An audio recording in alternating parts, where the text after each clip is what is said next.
Hello, good morning and welcome to what promises to be a fantastic day of wheelchair rugby here in Cardiff. Much like yesterday, we had some great fixtures in the running, and today much more of the same. Our first game, the current #1 ranked team in the world take on the European champions.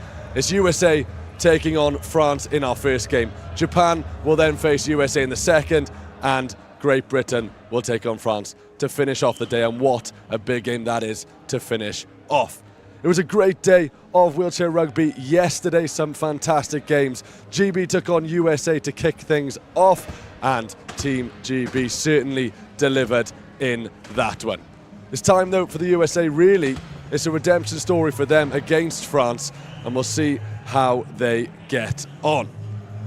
As for the rest of the day, Japan, they're on the comeback. They're looking to make an impact. Things didn't necessarily go the way they'd hoped yesterday, but I'm sure they will be back with vengeance today. And as I say, it's a big one to finish off the day as GB take on France. And although everybody will make it to the semi-final stage, it really does have an impact on how far you're going to progress into the finals, because first take on fourth, second will take on third. And really, if you're Japan, you're going to want to try and avoid Team GB, because they do really look like the most dangerous team in the competition as it stands. However, there's two teams now going up against each other in our first game that will certainly look to change that. USA, they weren't at full strength yesterday. They were missing Chuck Aoki. He's the #1 man for them, the co-captain in the team, and he will certainly look to make a difference in this opening game. As for France, it's pretty much more of the same. Hivanat was a big player for them yesterday, and I'm sure he'll look to impose his talents on this USA team as well. And as I say, there's big games all the way through the day. So sit back, relax, and get ready for what promises to be a fantastic day of wheelchair rugby. Like I say, it should be a very good one. First of all then, we are going to take a little look at yesterday's games. As I say, GB took on USA, France took on Japan, and then to finish the day, it was GB taking on Japan, and we'll just take a look at how that game went.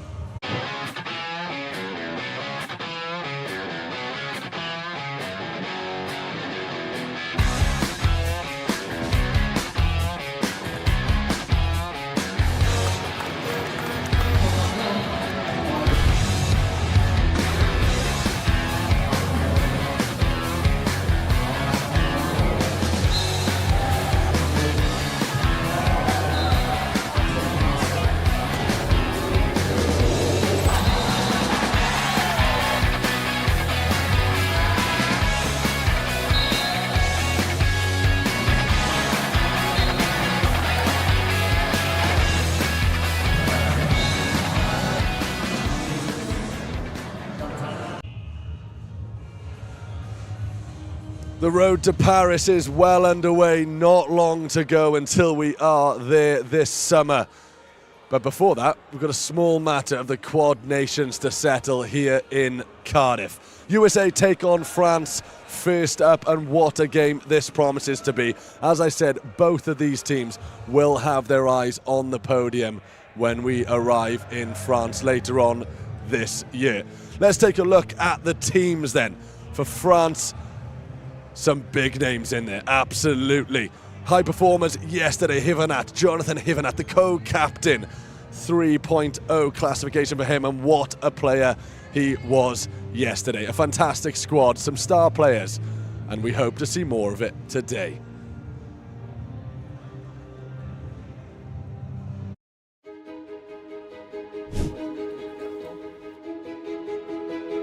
Allez bleu! Allez la France! Allez les bleus! Allez les bleus! Allez les bleus! Allez les bleus! Allez la France! Allez la France! Allez les bleus! Allez les bleus!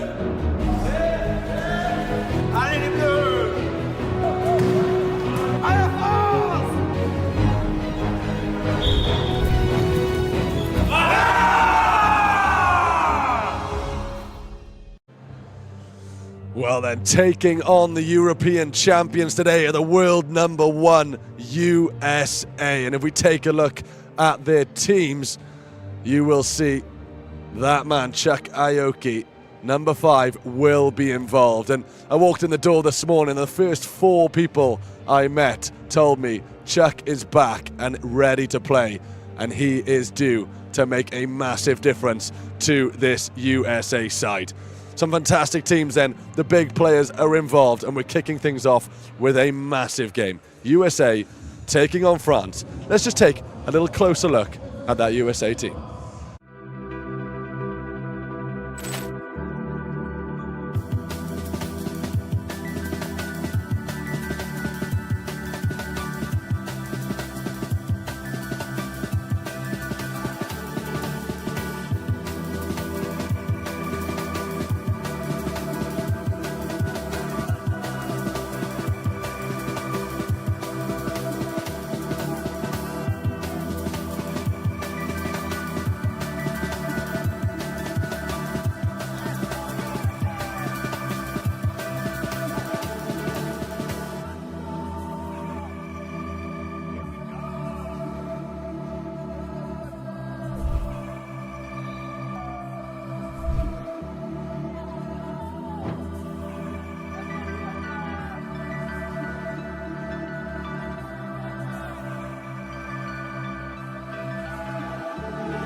Well, as you join me back here then, the flags are on the court. The officials have already made their way out, and Team France is very much on their way out of the tunnel. What a fantastic entrance this is, very WWE style, and these players are certainly ready for action.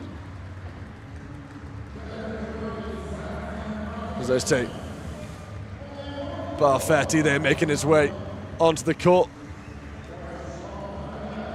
These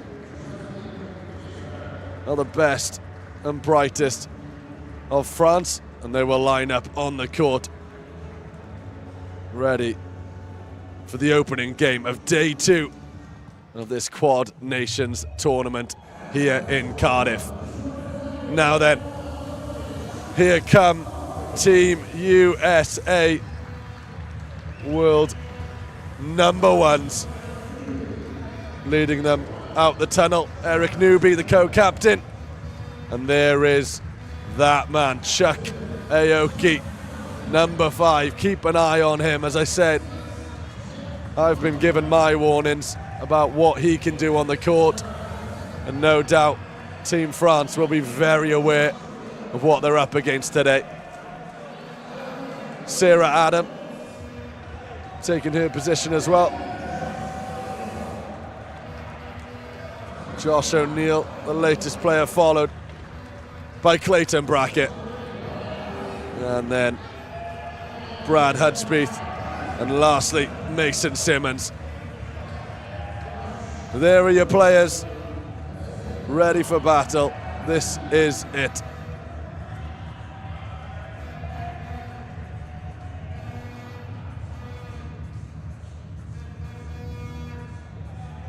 Well, the players are ready, and we will have the anthems. First up, the USA.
And now we will have the French national anthem.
Well, if those two anthems don't get you ready to go, I'm not sure what will. Two of the very best in the business, and two of the very best teams in the business.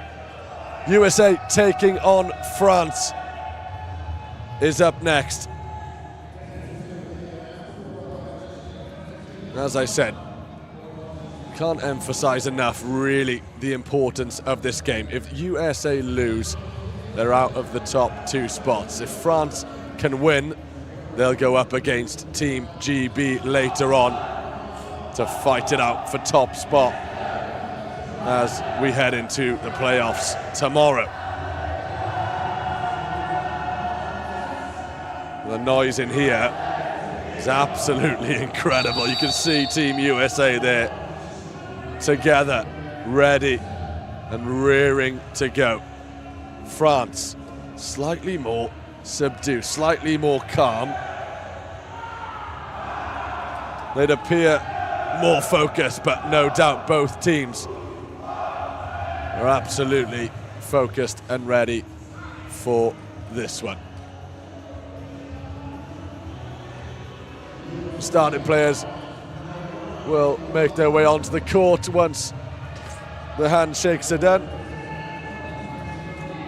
We will get underway in the first quarter. 8-minute quarters. Of course, 4 quarters in this one.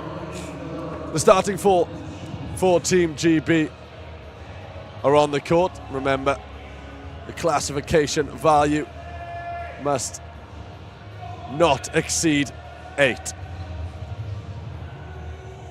Sarah Adam does start for Team GB. And having a woman on the team does mean you are allowed a 0.5 additional classification.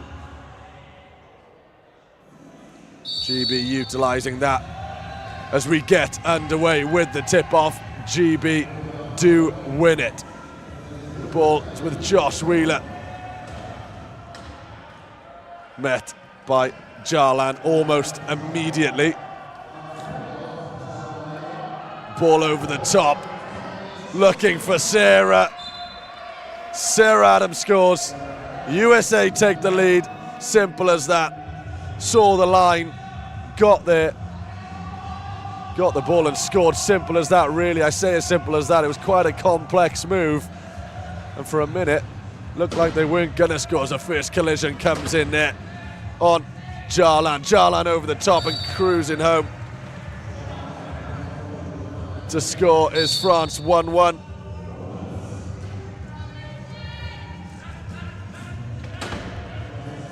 Well, there's no stopping here. Back underway already with the USA. Josh Wheeler making his way down the outside. Surely a clear run for Wheeler, which it is. A score for the USA.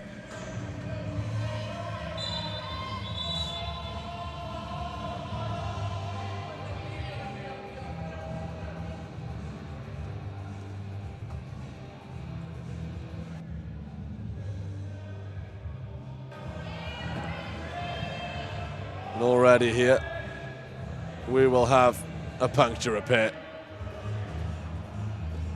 Expect to see a fair few.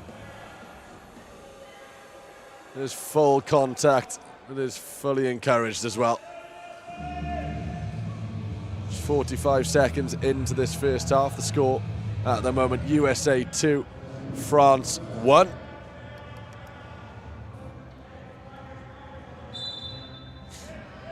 And we are back underway. French ball. Decent bit of movement there down the outside. It's that man once again, Jarlan, over the top. And another score for France as they level it up.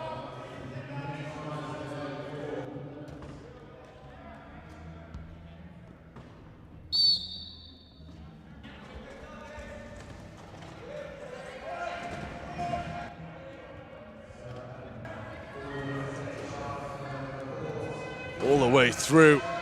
Sarah Adam blocked just on the edge of the key. A nice spin, goes one way, goes the other. And it's knocked out of her hands. Brilliant bit of defending there. Looked for all the world.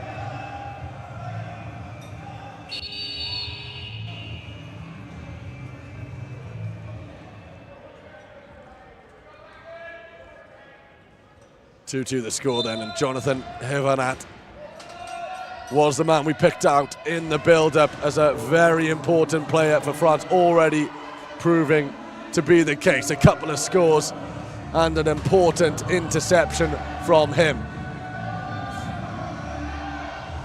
Jarlan. He's had a majority share of possession so far in this game. Certainly a playmaker for this French side, and the more he can link up with Hivanat, the better really for Les Bleus.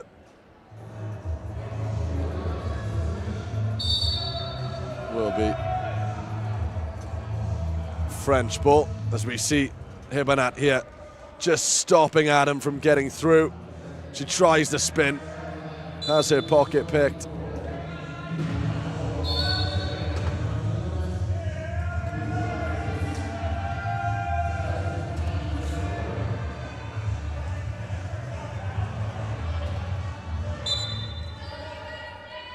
So, USA with the ball. France take the lead for the first time in this game. Sarah Adam once again with the ball. Chipped over the top, an outstretched arm from Wheeler. Gains possession into the middle. Clayton Brackett scores. 3-all. End-to-end stuff with little interruption, really. Hivanat has done his best to slow down this USA side. Easier said than done. A ball through the middle. Surrounded immediately.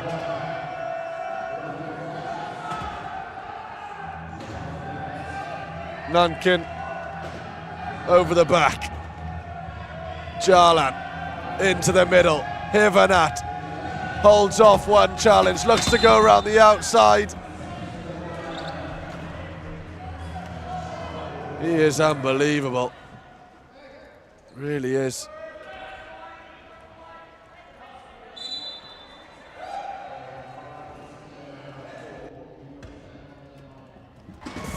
Sure there. Regardless, USA back on the attack through the middle. Sarah Adam once again positioning fantastic, finds herself free, gets a bump after the fact.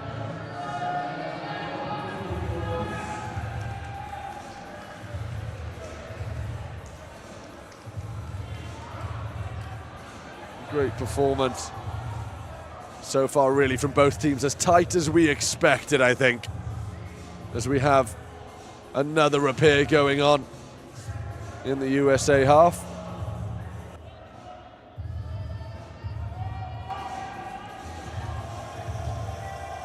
It's clearing up this bump over the line, I think.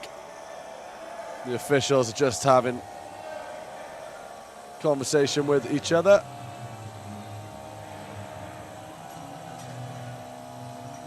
What they will determine, we shall see.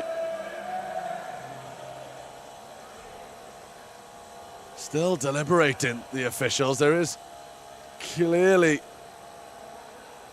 bit of thought going into this.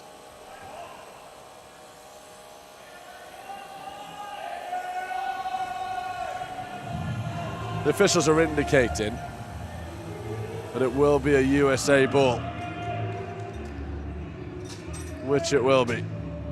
From the far side then, a chance for the USA to take the lead. Once again.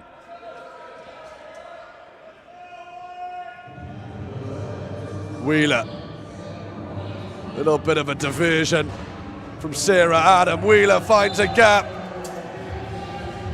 and flies through it for another score. Well, there was a little bit of trickery going on from Team USA, but Wheeler spotted the gap, and just like that, already Hivanat is down the other end and scores again.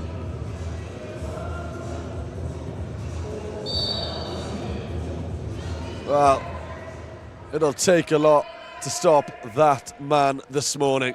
5-5. Just under 5 minutes to go. Once again, Wheeler taking the ball into contact, over the top. Beautiful pass, perfectly executed. And Clayton Brackett will score another.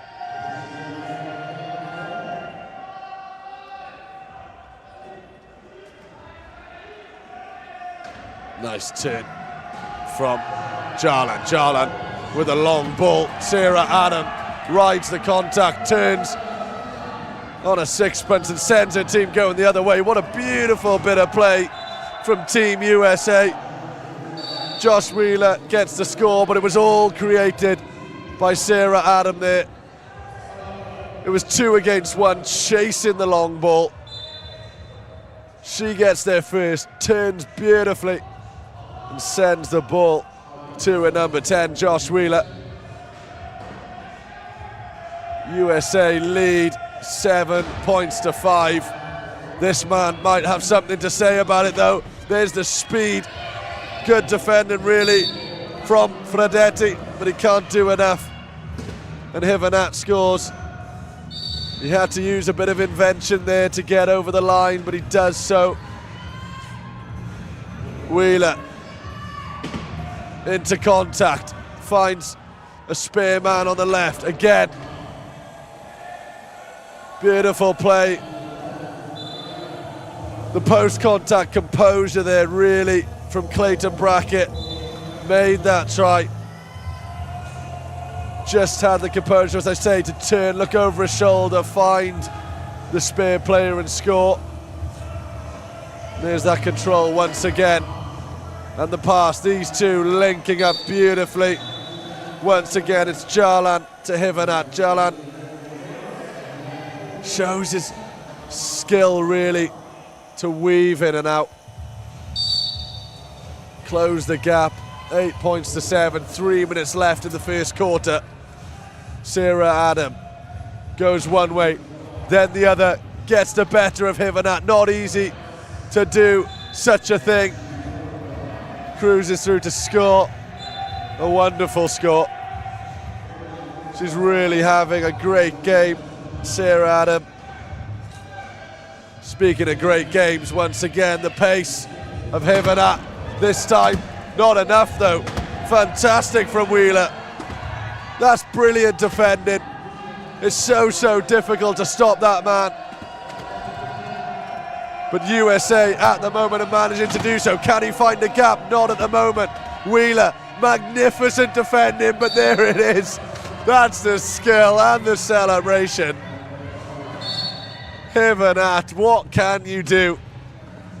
It was exceptional defending. They did kill some precious seconds in the first quarter there, but in the end, Hivanat finds a way. USA, though, will extend their lead. Again, Clayton Brackett doing a job for Team USA.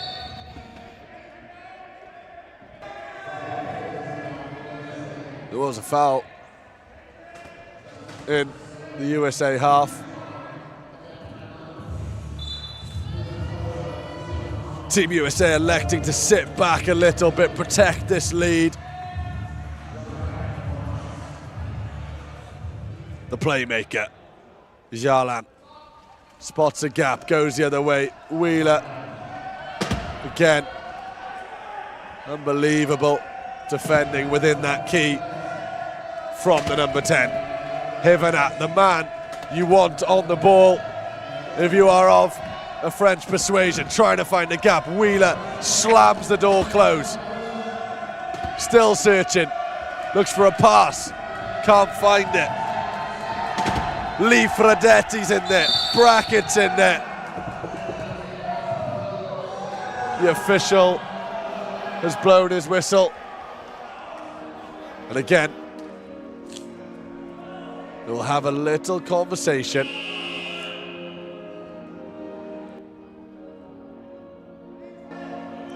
There it is then, the first timeout of the quarter.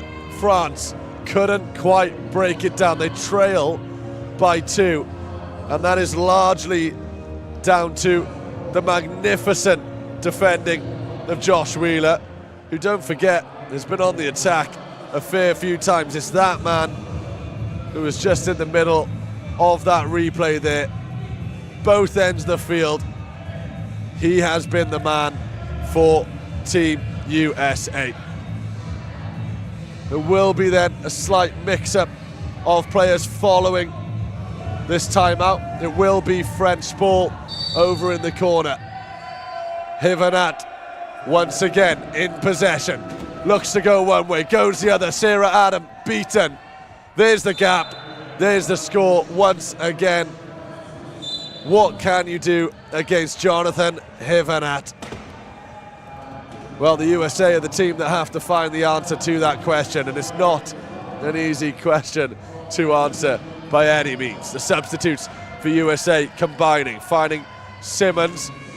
Simmons goes wide and scores. They do make it look, I don't want to say easy, the USA, but they're breaking very well on this French team.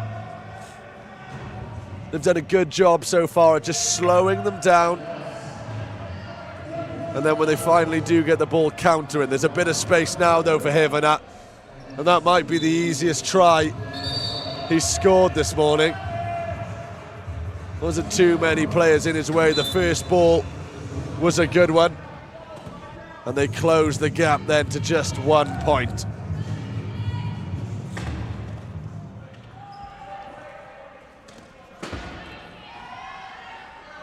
In possession then for the USA, over wide to Simmons, the man who just picked up the try not so long ago. Bounce pass. There's a gap. No, there isn't. Well, Sarah Adam was there looking for the high ball. It was a good pass, but no try. French ball. The turn of possession here could be massive. 1 minute to go in this first quarter. Going all the way through is Verin. 11 apiece. 50 seconds to go. Sarah Adam turns, finds a gap. Can she go all the way? She does. Get into the French half. Hivenat stops it, does well to retain the ball though. Simmons looking for options, not too much in the way of movement from Team USA. Happy to run the clock down and take it into the break. 11 apiece, or maybe they'll grab a score just before the break. The referee's whistler's gone. I think we do need another repair. They'll go through a fair few wheels today, all the teams involved, in fact.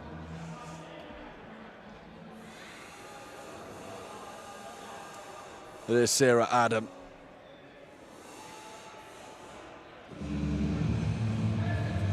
With the repair. There she is then, good to go.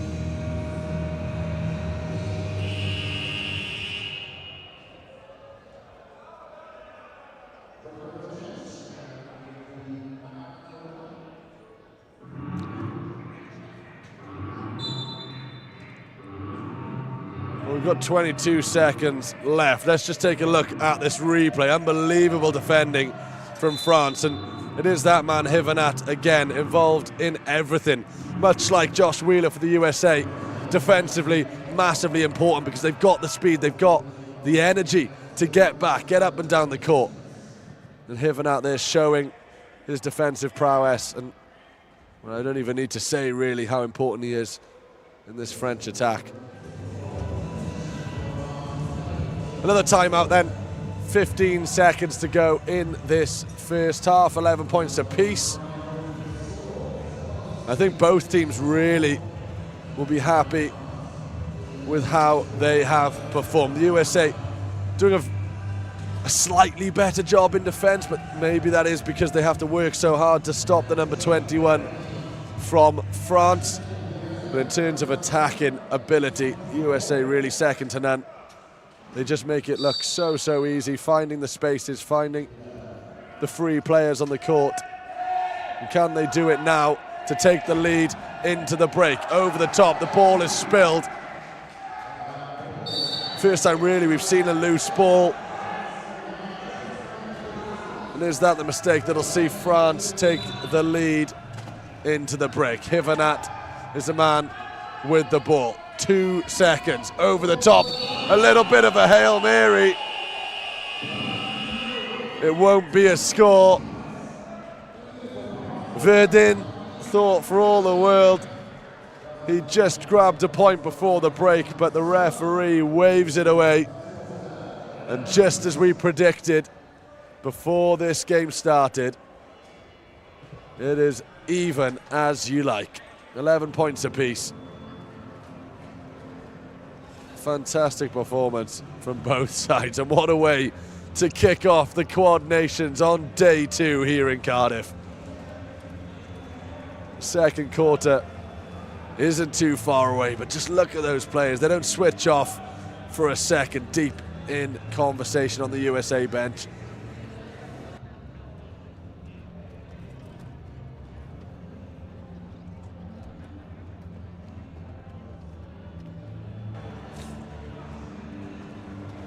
Well, there we are then. Mason Simmons on your screen at the moment.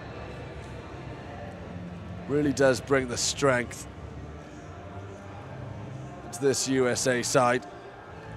Sarah Adam, a fantastic half from her as well. Very quick hat-trick it was. And the danger didn't stop there. Let's take a look at how that first quarter panned out then. As I mentioned, both teams incredible in attack, but really it was the defense that came in clutch for both teams. And as I say, that really was a key moment for the USA. Sarah Adam winning the loose ball, creating the opportunity, spotting the gap and scoring. And then there's the highlight of the quarter from Hivenat. And really a difficult task to stop him all the way through the quarter. They did manage to do so at one point, thanks to a combination of Brackett and Wheeler. Really running the play again, Sarah Adam. And this was the moment really that concluded the quarter. Slightly loose pass, the ball goes out, and France only left with 2 seconds to take the lead. So, as I say, it's all square, as you were really at the start of the first quarter. If they can bring that much energy once again, we're in for another great quarter of wheelchair rugby.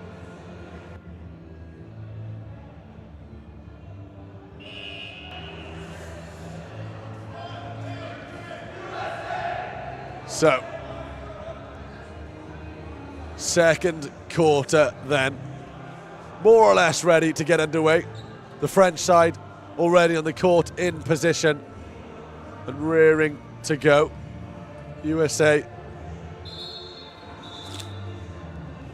are out there now.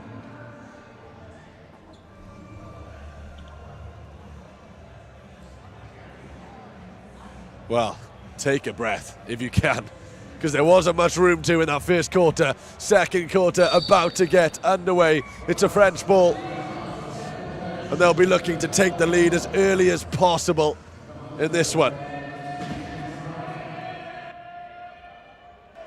Muriel back to the talisman, Hivanat. Big bit of contact there from Fredetti.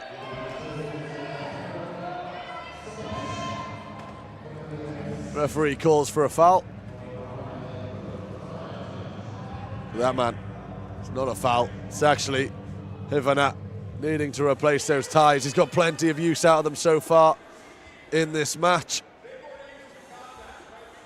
As you saw the replay at the half, just the invention of this man really is enough to make him good enough for this team. But it's not just the invention that he brings to the table, it's the pace, it's the precision, and perhaps most importantly, the composure. He never panics, and if he can't find the gap to score, his head will go up for the pass. But his number one priority, of course, is can he score himself? The gap closed by Wheeler. He'll go back the other way. Perhaps now he'll look for the pass. Sends Adam the wrong way. There's the pass, backed over the line. And a score for France to give them the lead. Le Guen for France,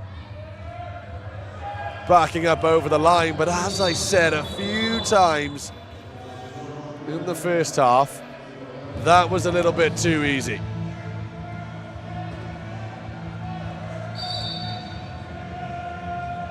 Here's an example of that. France, they have to work hard, and don't get me wrong, it's exceptional ability to break down what is a very strong USA defence, but not very often do you see this man, Hivanat, cruising through with no opposition. Far less do you see that than Wheeler, Sarah Adam going through. Like this, for example. Does she have the pace? Yes, she does. They find the gaps much earlier on in the play, and then all they have to do is get it over the line. France make it a little bit more difficult for themselves, and really part of that is because the USA are so good in defence. They are the world number ones for a reason, and that reason is not just because of their attacking flair. Over the top from France, that's better. Hivanat to score again.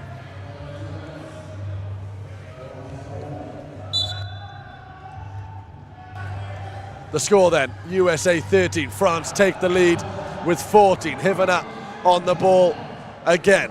Still just as much energy as he's had all the way through the game. Rides the contact, Wheeler misses. 2-on-1 on this near side then. Hivanat looking for options. 3 now, surrounded, finds the gap. Adam can't quite win the ball back. There's the foul. She's unfortunate there, really.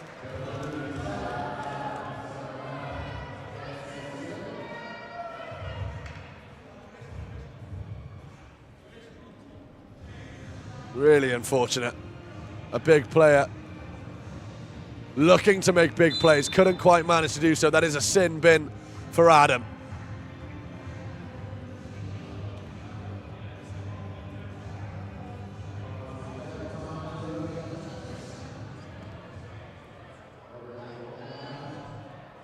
USA 13, France 14. Hivanat does eventually get the ball over the line, but really, this man, Hivanat, is the one making the plays for France. Wasting no time though. Wheeler back on the ball, looks for the gap. This time it closes. Can he find a way through? Goes wide, looks for the pass. There it is. Scooted over the line by Clayton Brackett. When Wheeler can't find that gap, he can always rely on Brackett to be there. Such a familiar route to score. Another try for the USA, but they do trail by 1.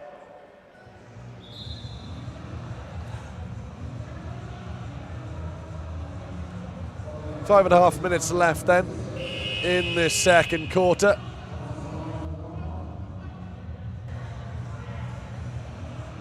And the changes are being made. The reinforcements are arriving. Mason Simmons back on the field. Josh O'Neill. And Eric Newby are the substitutes.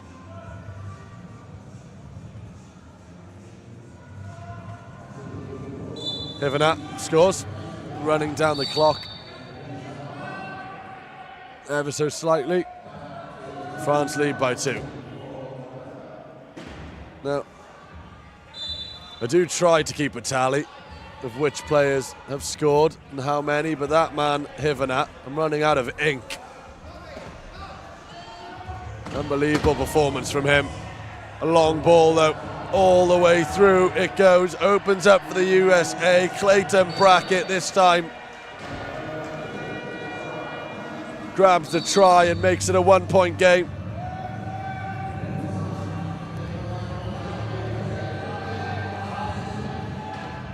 Wasting no time, back underway. France in possession. There is a long ball on, if they can find it. Really pushing it there, 8 seconds. They didn't have long to get into the USA half there.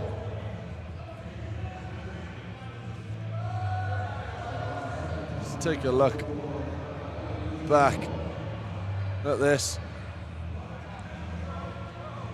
Great try from the USA.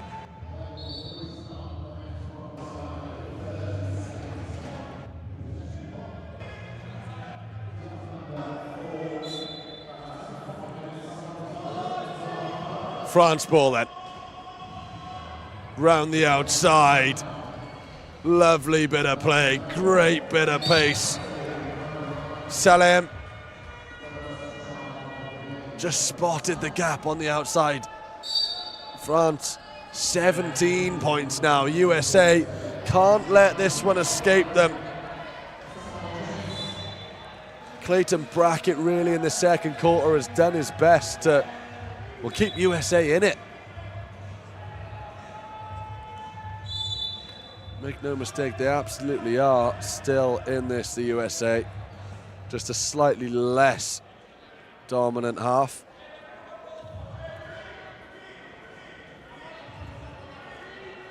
I'm going to say all of these sides will have their eyes on the prize in Paris.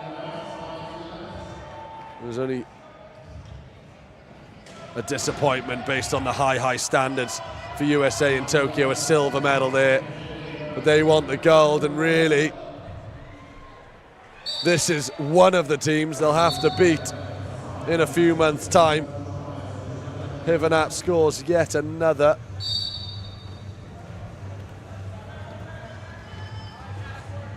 Newby then goes short to Brackett. Brackett turns and weaves his way through the on-rushing blue shirts, finds the ball, looks for the offload, which is spilled. And I'll give you one guess who picked it up. It's that man again, Hivenat. Over the top, Salem through. And that is another try for Salem. 2 in quick succession.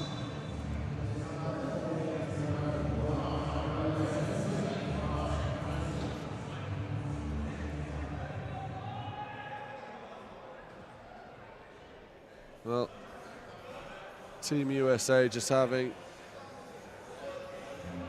well, I assumed it was a gentle talking to, maybe a little bit more than that.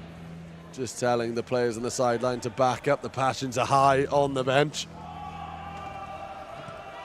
They oblige, and we're back underway.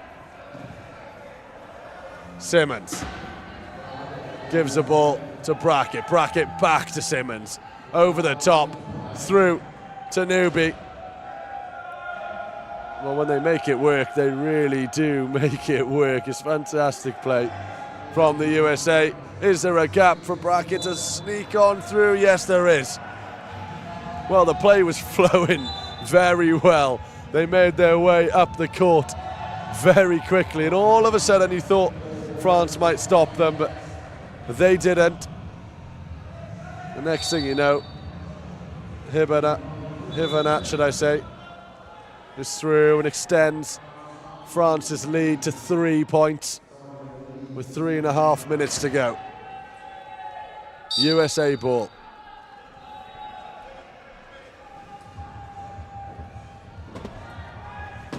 Simmons takes on post contact, manages to find the pass to Newby. Newby rides the challenge, finds the space. Hivanat covering, just enough room though for another score. Much more open this quarter, you feel. France now not having as much trouble breaking down the USA defence.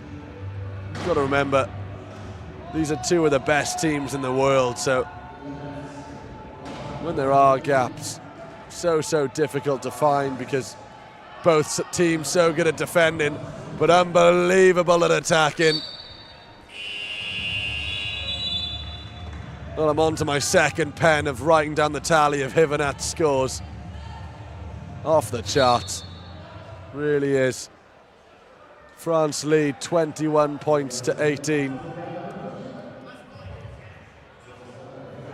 3 minutes to go in the second quarter. And while the USA are the world number ones, it's not perhaps surprising that France are really living with them in the first game of game two. They are back-to-back European champions. They won here last year, 2020-23. How many 20s do I need? Well, USA need to get to 20 to catch up France. They trail at the moment 18 points to 21, and as I was saying, France won here last year, and USA are going to want to change that. Ramming through is Chuck Aoki, the man we've been waiting to see in the Quad Nations. Different style of play. It wasn't quite as cruise through. It was more of a, I'm gonna make my own gap. France score again. Can Wheeler answer? Wheeler looking for Aoki. And of course, Aoki gets on the end of it, scores two in quick succession. USA 20, France 20-22. A turnover now for the USA would be massive. But it isn't a given because France are looking composed and they're looking clinical. Salim on this near side into the danger man who turns, looks for options. Good block. Going for a gap. Close it. Oh, how's he squeezed it in there? That's unbelievable. That is unbelievable. Goes around the outside, the tightest of gaps. Honestly, the margin was so small. Sarah Adam plays it back to Aoki.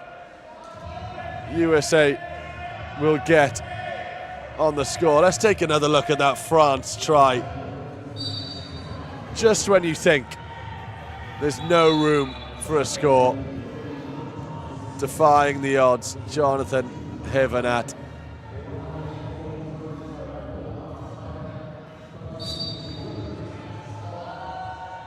Here it is, look.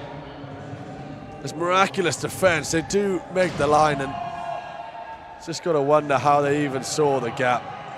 Once again, the number 21 over the line. Well, it's Hivanat's game at the moment. Big bit of contact coming in there. The combination really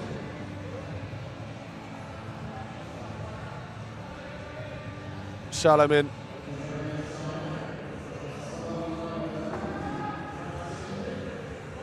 really the culprit, and you can see how big the challenge was. There's no holding back.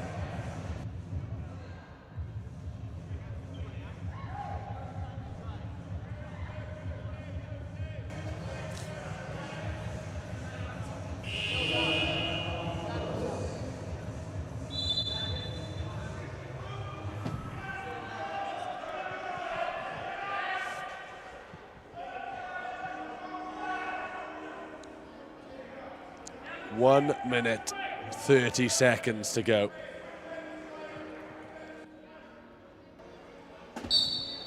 France lead 24 points to 21. Wheeler to Adam. Adam in space. She's certainly got the pace to turn this into a score. Turns back to Wheeler. Big contact. Aoki. Just patrolling the area, waiting for the gap. If he has to make space, he will. In the end, it opens up. Good work there from Butler, just to provide the space. 1 minute to go, but as I say, the USA need a turnover, because right now, France, when they need to attack, they're getting through at will. Aoki, spun, Hivana scores.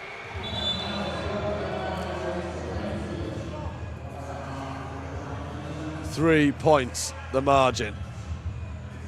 Really, where did that lead come from?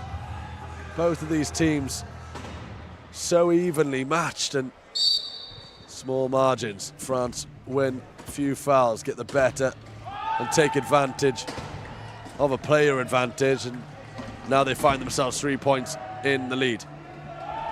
Aoki to Adam, intercepted, turned over by Hivanat. It's just exceptional play, it is. I'm sat here in awe, pulling the strings.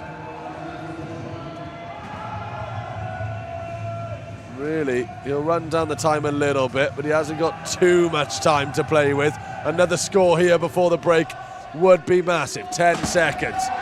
Oh, contact. Oh, how important was that? The referee spots it. The turnover was there. Fortunately,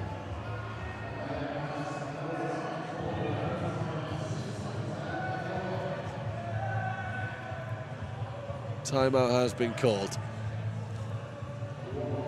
USA in a huddle. France are ready to go. Centre court, waiting for their opposition to take the field. 6 seconds, 3 points the difference.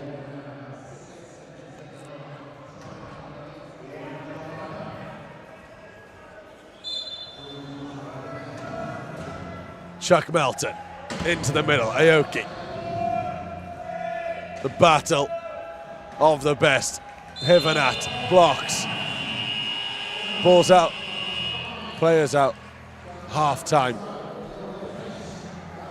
Well, the score then, USA 22, France 25 at half time.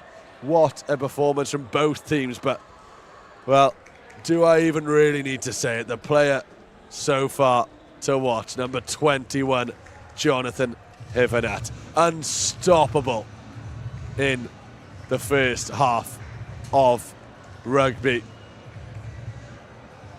As for the USA, promising. Really good first quarter. And then second quarter just fell victim of a few fouls. A sin bin as well.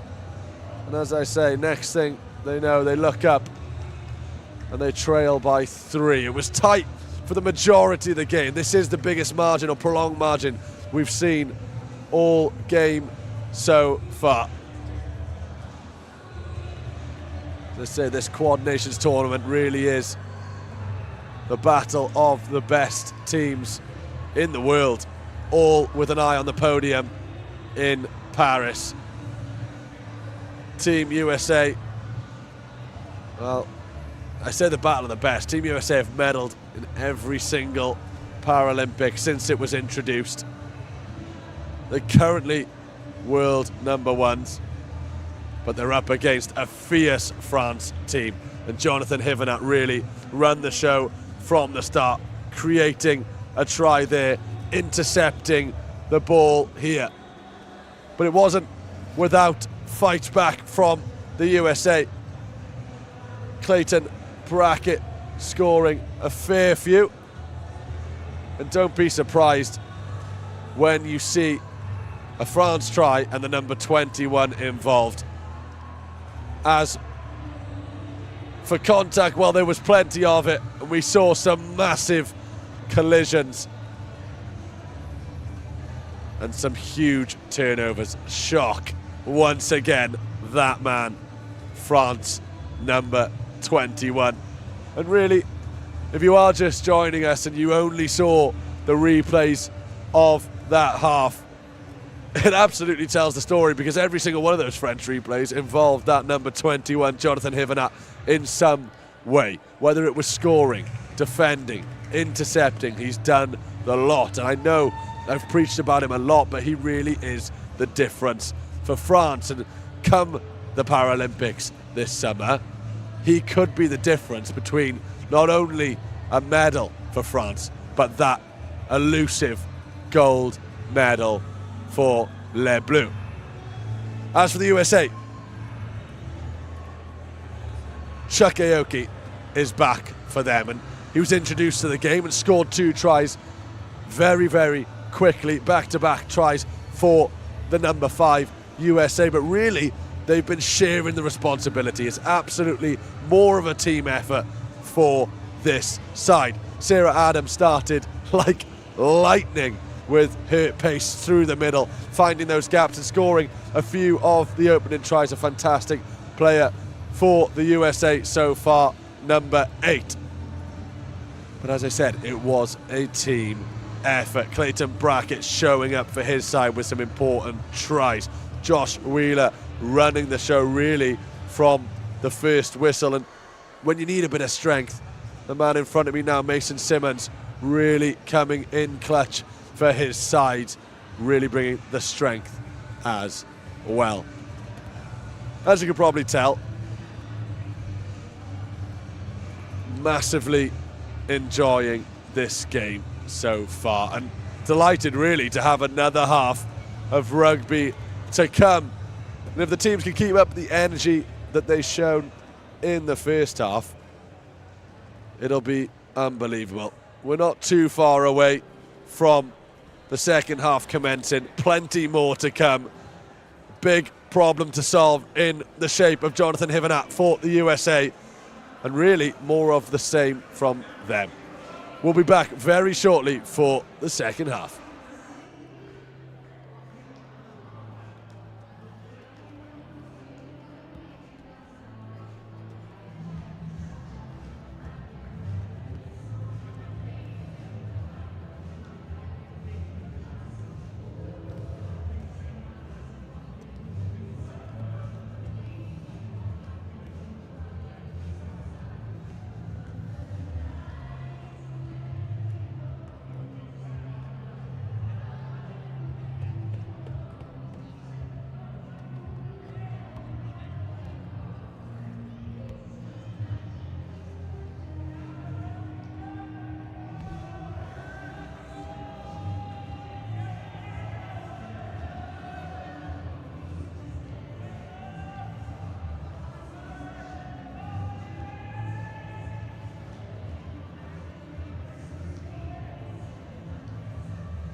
Well, welcome back then to the second half in this Quad Nations game between France and USA. If you are just joining us, it's fair to say, an unbelievable first half of wheelchair rugby that we witnessed. The teams are going to swap ends and we will be getting back underway very shortly. In fact, we're underway. Here we go. The third quarter then, 8 minutes for the USA really to make count, because this game, in terms of the whole tournament, is huge, and that's exactly the start the USA would have wanted. Josh Wheeler once again scores. 23 points to 25, and as I was saying, a massive game, this one, especially when you look at the format for the rest of the day, because if France win, they will go head-to-head later on this evening with Team GB to decide really who finishes top and who finishes second when we go into the playoffs tomorrow. As for the USA, if they lose this one, those top 2 spots really are gone. That's what it comes down to. Those are the stakes that we're playing with. Third quarter, France in possession.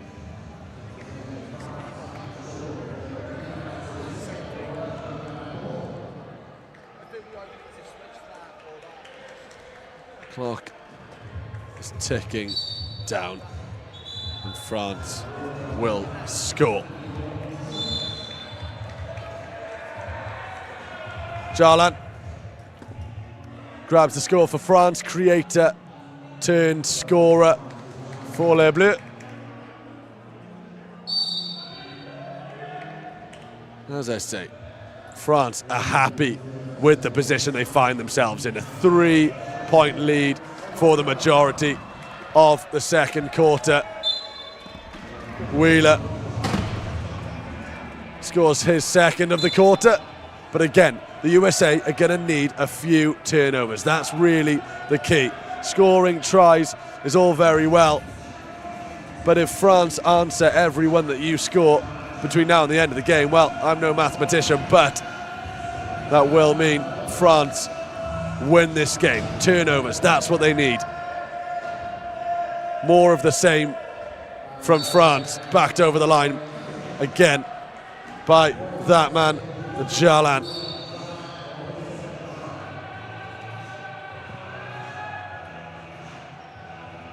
Sarah Adam, a key player in the first quarter, goes over the top, looking for Josh Wheeler. Josh Wheeler stopped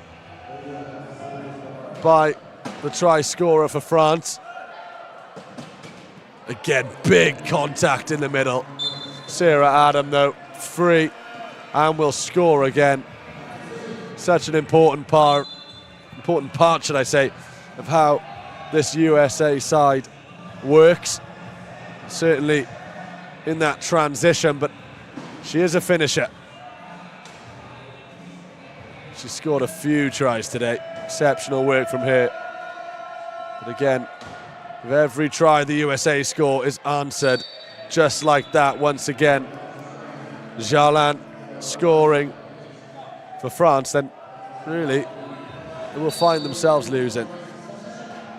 Long ball from Adam. Don't mind the Route 1 stuff when you're chasing the lead. Newbie scores.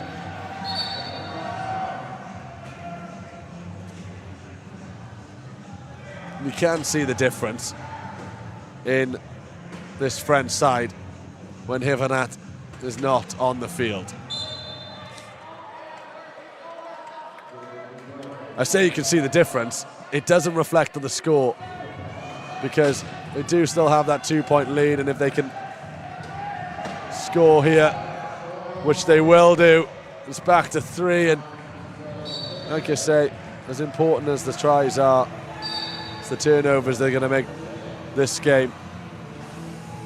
As a puncture comes in there, heavy contact, Sarah Adam goes into it with Mateo, number 7.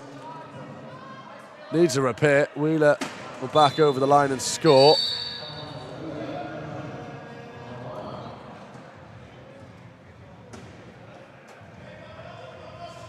Matteo Terriet just having the tyre repair there. But the impact was massive. I'm not sure how well it reflected on the cameras, but you could see the air explode from that tyre.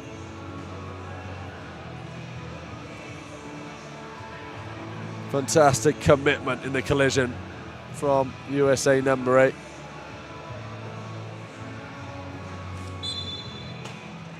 So, French ball, looking to extend the lead to 3 points once again. Over the top, number 33, Verdin. Scores again, big player for France yesterday. Sébastien Verdin.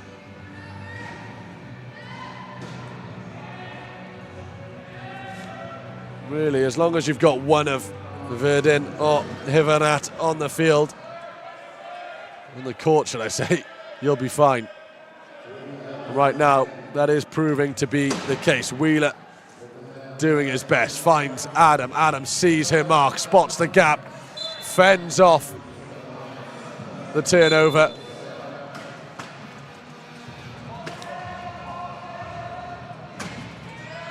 Jalan looking for some space, closed off by Adam. Elects to pass. Wheeler, that was the chance for the interception. You can see it on his face. He knew how big that might be. Instead, though, Sébastien Verdin goes through and scores. Oh, how big might that have been in the long run for Team USA? The thing is, even without the interceptions, they've got to make sure they're still scoring tries. And not doing something like that. France pick up the ball, Verdin goes through and will score. That is the kind of interception really that USA were looking for. It's a 4-point difference now. And in a game this tight, it's turnovers, interceptions that'll make the difference. You see here, Adam with the ball currently, goes through, scores, but she's only closing the gap to 3.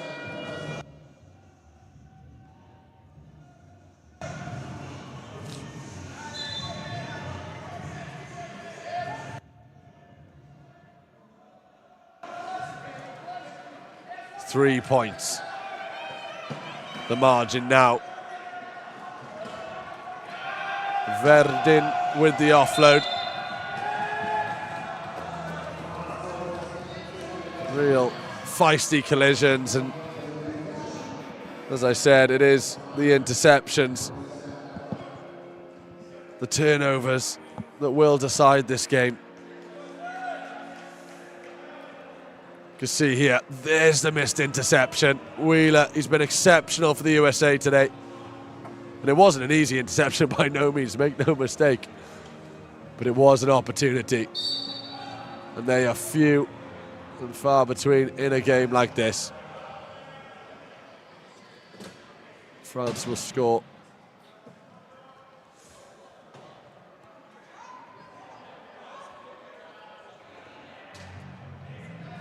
Hivanat back on the court and back amongst the tries.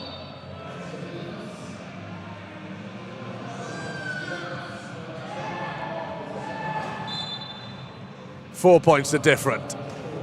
3.5 minutes to go. The USA need some big scores and they need them fast. Good defending from France. Over the top it goes. Simmons, fantastic close control. The layoff.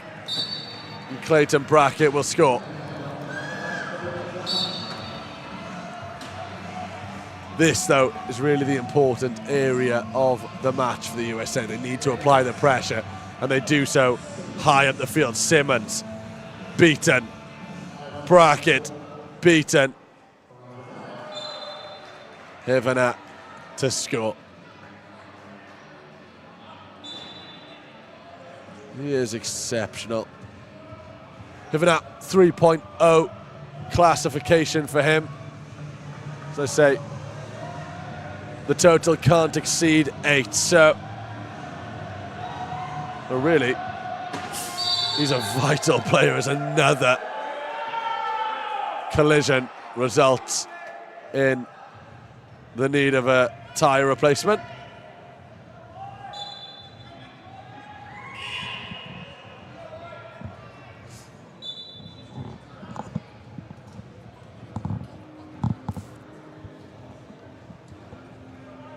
Here come the replacements for Team USA, and I'm sure you spotted it there. Number 5, Chuck Aoki, just to the top left of your screen there.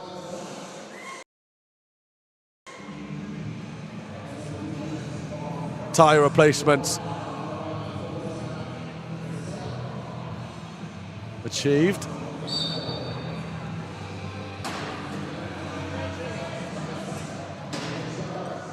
Back underway. Hivenat on the ball, surrounded by 3 players, and he does draw the players into him, create space elsewhere. But that was a foul, and it will be USA ball. That's big. The USA bench just down to my left, and you could hear what that meant to them just to get the ball back.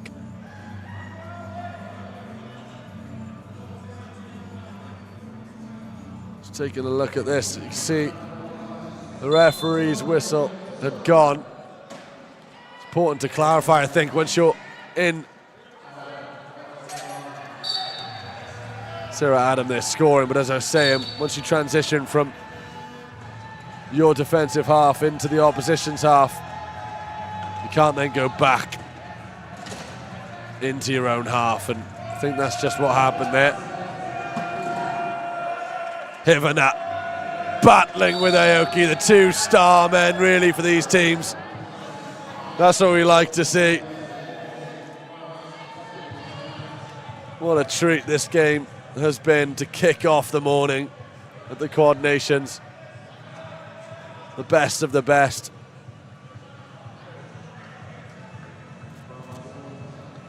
Got a timeout called for France. You can see the number 21 there, Jonathan Hivenat. Still calm, and he doesn't look like he's going to run out of energy anytime soon. So if you are a USA fan watching, that's the area. That man right there. There's your biggest problem. And how do you overcome it? Perhaps you send on the man in the number 5 jersey. We shall see right now. Hivenat with the ball, fakes to go long, finds a bit of space, does go long, finds the pass. Big collisions there from Adam and Wheeler. Aoki's in there. Hivenat looking for the offload, gets it in the end. Nankin did well to fend. Incredible, incredible.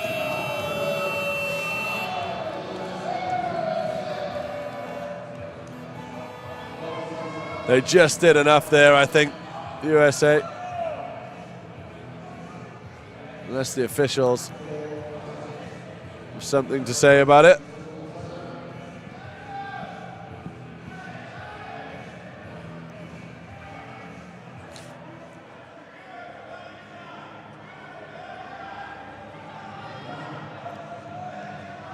A little bit of confusion, I think, on the USA bench. It's all been cleared up now. The score is USA 31, France 35.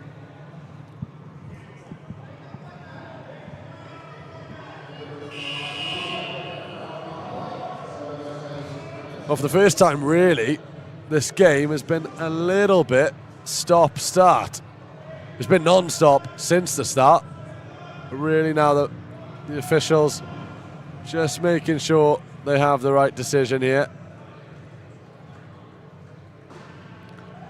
The clock has stopped. 1 minute 54 for Team USA to turn this around.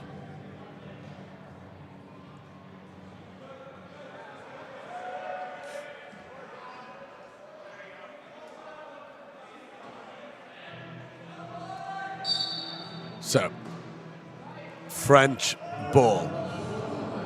Looking to be lobbed over the top, which it was. Decret puts it in play. Another score will be on the cards for France. We'll just keep an eye on the time. A little bit of game management from Les Bleus. And USA will have a chance to close the deficit once again. Aoki lays it off. Beautiful pass to Sarah Adam. Can she find the space as she did in the first half? Not this time. It's blocked off. Protects the ball well. Chuck Aoki, the co-captain of the USA. Looking for options. Taking their time, the USA. Out the back door. Beautiful pass. Aoki goes one way, then the other. As I say, if there isn't a gap, he'll make a gap. Charges through. That's what he's all about. He'll do his best to weave his way. He looked for options, but if there isn't one, he'll make one. 32 points to 35. Hivenat on the ball. Is there space? No. Yes. Just when you think the USA have done enough, defying the odds, Jonathan Hivenat. Long ball, Chuck Aoki, he'll get there, of course he will. They don't have too much time.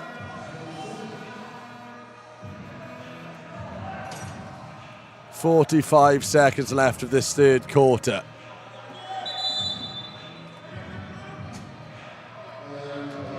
"33 points to 36. We'll have another tyre replacement. Sebastian Verdin.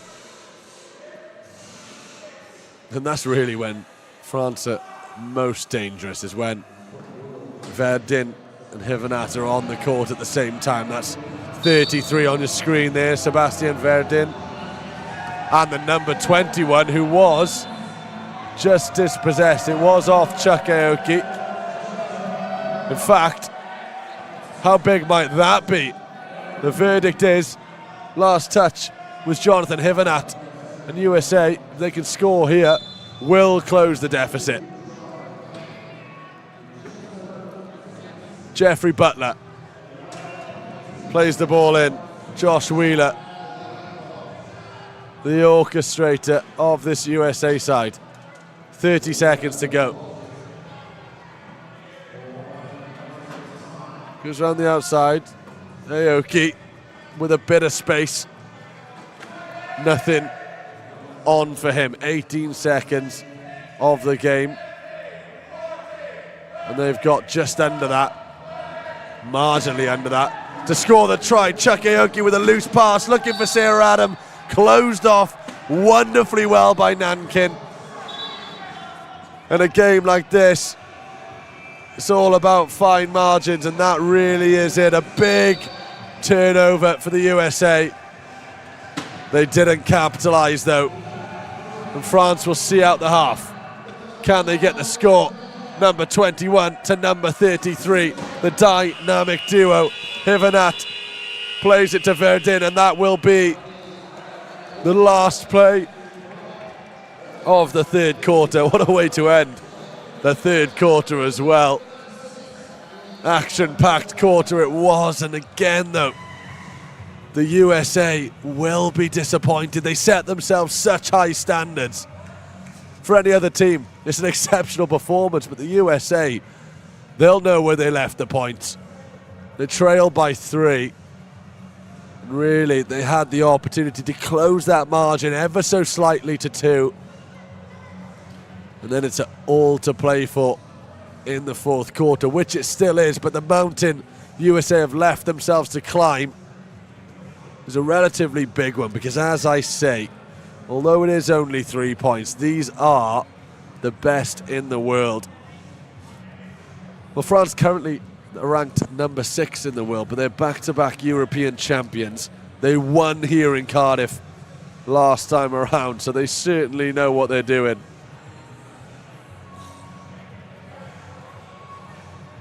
It's all to play for. Some very serious faces in the USA huddle.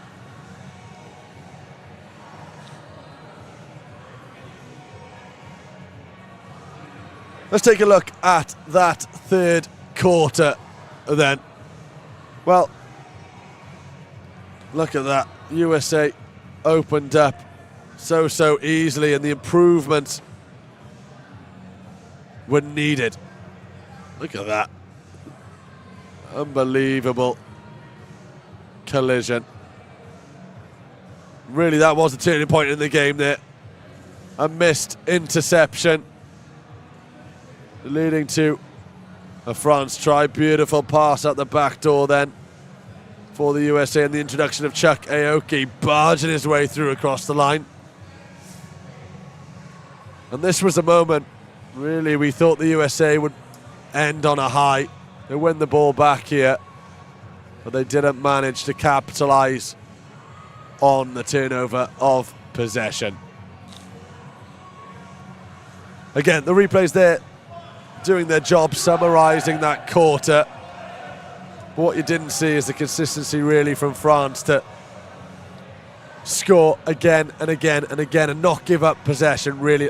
That's what made that turnover at the end for the USA so massive and so important, that they did capitalise on it, was that France aren't going to give you any opportunities, really. They gave them one in that half. In the first half, should I say, and then one in the first quarter of the second half. There's not many chances, is what I'm trying to say. As much as the USA have tried to create them. To close 3 gaps in a quarter. 3 points in a quarter, should I say. Well, here we go. Back underway. What a game we've had so far here in Cardiff. The Quad Nations. Day 2. A huge collision in there. Well, there's no sign of the energy levels falling, but the USA defence is holding strong. Encouraging for the bench to see this. There is a gap at the end. Took a little bit longer than perhaps Hivanat would have liked, but they did get there. USA 33, France 37. Sarah Adam calls the time. Doesn't have long to get out of her half. Very tactical time out there. Sensible, I think you'd say. Just a chance to regroup as well and really plan their attacks, because as I say, when the opportunities do present themselves, they will have to capitalise. It's now or never, really. We had an exceptional first half, a great start to the second half, and it all comes down to this. If France win, it will be a battle later on tonight against Team GB for the top spot going into the knockouts. As for USA, if they lose this one, those top 2 spots are off the cards.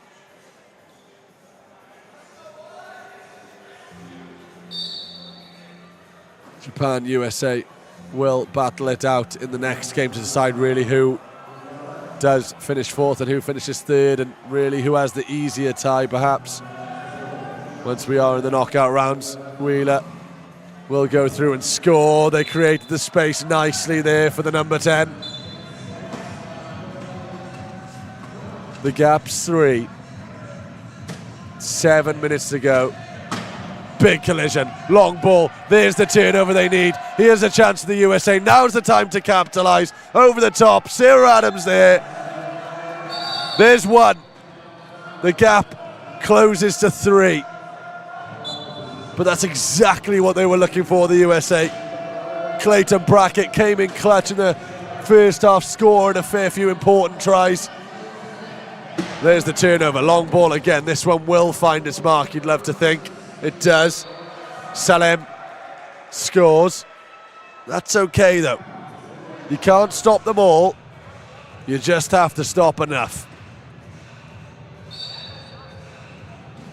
And the USA will have to do it at least 3 more times if we are to avoid added time. Wheeler goes one way, then the other. Good defending from Hivanat. Not quite enough though. So the key word in this quarter then is turnovers, and let's look at the biggest one of the match so far. It was a long ball, it was the right idea really, but Clayton Brackett intercepts. So France on the ball then, 36 points to 38.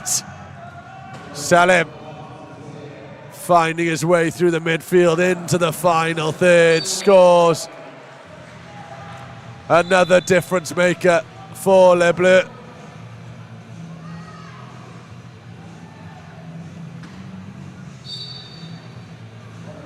So, oh my word. Thought for a second there that France had nicked it and scored another. There will be some deliberation. This is a big moment. You can see some nods. A bit of explanation.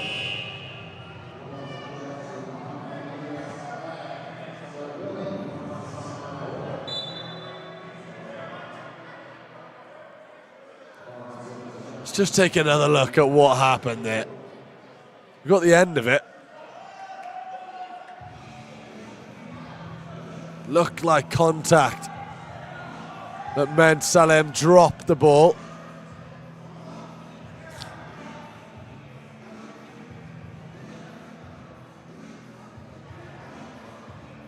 Not enough for the try to be awarded though. It will be a French ball on the far touchline. Salem in possession again over the top. And Hivanat is more or less there. Just killing a little bit of time. It's interesting when they do that. It always worries me a little bit. They want to kill the time, but you've got to make sure you can still get over the line. But of course, that man manages to do so. 36-40. France won the ball back. They got possession. They've extended the lead back to 4. And the USA have it all to do once again. Wheeler will cut the margin to 3, but of course, France will have the opportunity to score.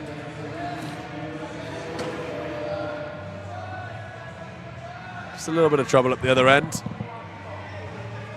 Nothing sinister though.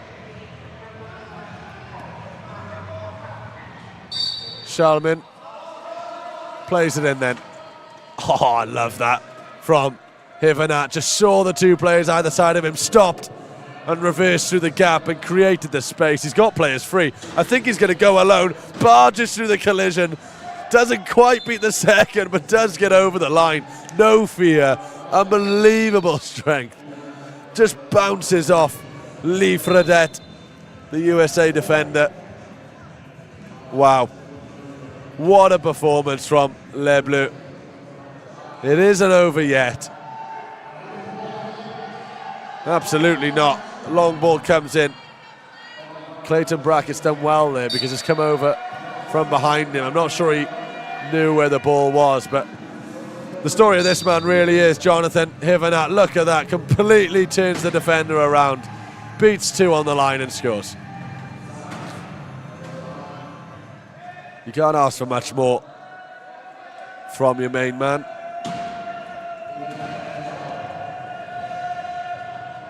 Salem turns over the shoulder.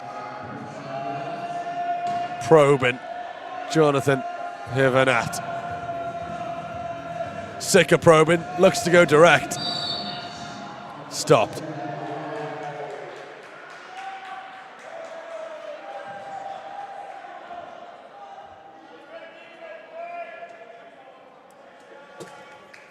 Just awaiting the verdict of the referee there.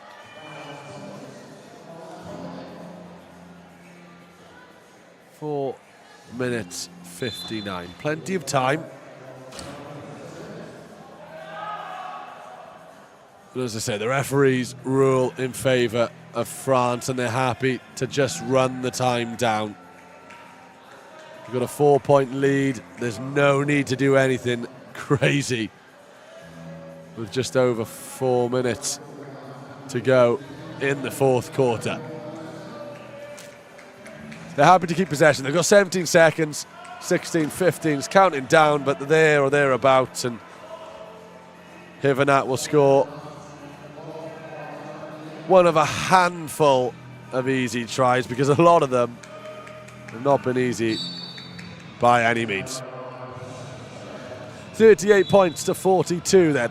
As I say, that 4-point advantage restored for France.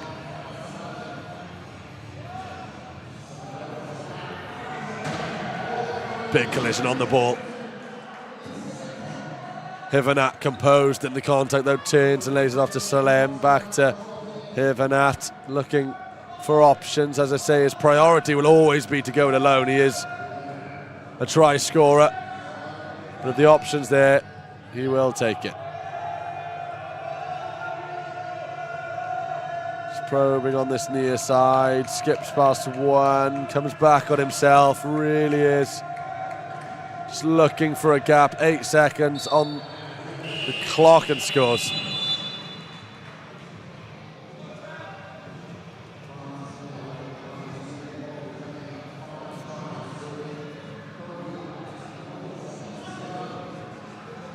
$38 points to 43. So impressive from the European champions. You'd have to say a near perfect performance from Les Bleus. First half, well, the first half can be broken down, it's fair to say. I think the first quarter belonged to USA. Defended well, attacked well. I mentioned her a few times, where Sarah Adam performed miraculously. Second quarter, though, France came into it, and pretty much from then on, it's been their game to lose, and the onus has been on USA. Chuck Aoki right now with the ball, looking for the wide angle, scoots through, gets there. And you can see the urgency on his face, no messing around. Salem looks to go round the outside. Look at that pace. Aoki's on the recovery. Hivenat in the middle. Always an option. And again, showing the experience he has there. It's so easy to get the ball in that position, fly over the line, and you're left with 3 minutes, over 3 minutes to defend with, but he had the composure to stop, kill a few more seconds, and then go over. Sarah Adam will score for the USA, bang on the 3-minute mark.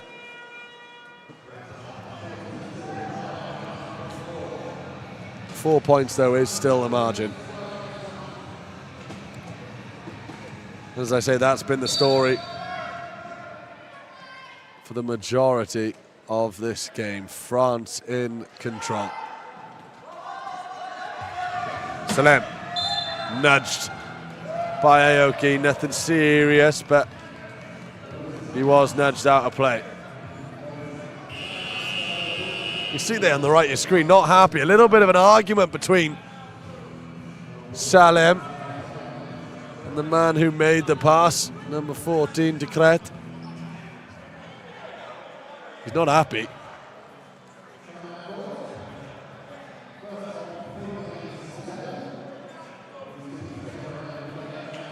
Nervous crowd, I think. Not sure why, because we have a French persuasion. Comfortable position, really. 3 minutes on the clock. Got a 4-point lead.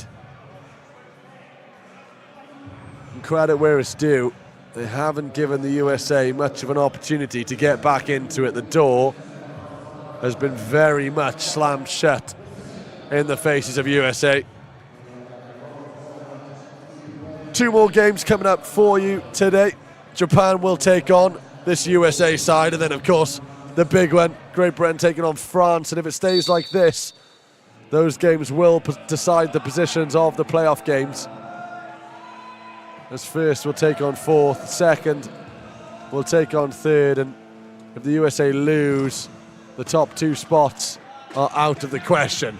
Aoki, once again, finding a gap and nudging a few players out of the way to find it. Blue ball. Heaving at. His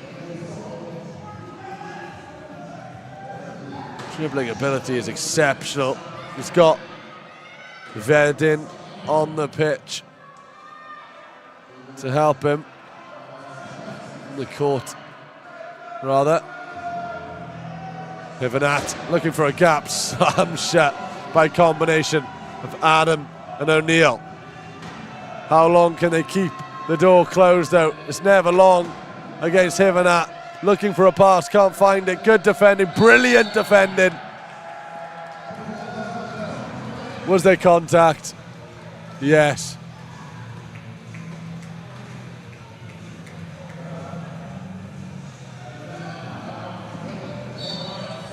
USA ball. Exceptional defensive work from Sarah Adam. 2 minutes. Aoki looking for the score. Round the outside, nice. There it is.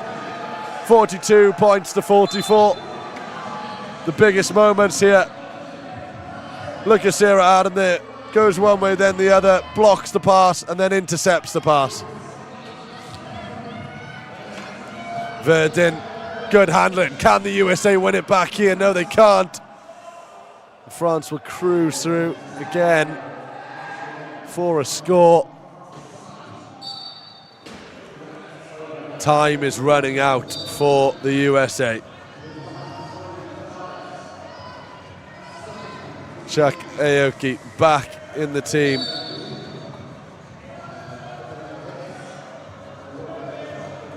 Another tie replacement needed.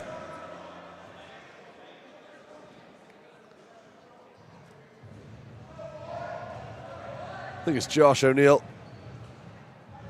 over there. One of the 1.5 classification.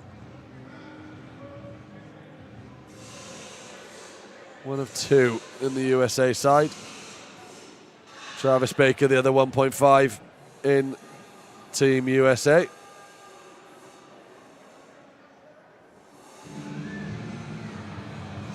Tie not quite going on as easy as it usually does. They're like Formula One pit stops in this sport. Sure, the likes of Max Verstappen would like them a little bit quicker than that, but we're here now. Trail by 3, Team USA. Here's Adam. Aoki in the middle. Looks for options. Verdin closes them off. As he falls with the pass, Sarah Adam scores. That was wonderful to watch. It was almost a slow motion pass there. How you can have that vision as you tip, I have no idea. But that's why he's the star man. That's why he's the co-captain. I'm sure we'll get a replay of that pass over to you.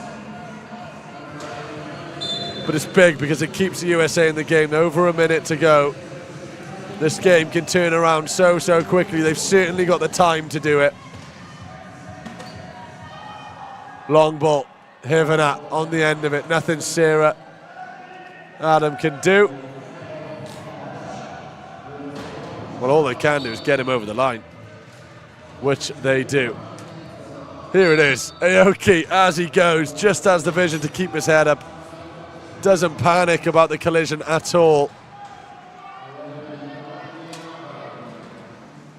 Aoki forcing a gap again. That's what he does. Even when they close it, he's there. Composure. Sarah Adam scores. Well, the game is still alive. France have been magnificent. 39 seconds remain. You can't ask for much more. If you are this France team, Sebastian Verdin goes long. Hivanat gets on the end of it. He's closed off. Protected the ball. And there's the interception. That's what they've been waiting for. Sarah Adam. Oh, it's knocked out of her hands. At the vital moment, the overlap was on. Aoki was on her left. She can't believe it.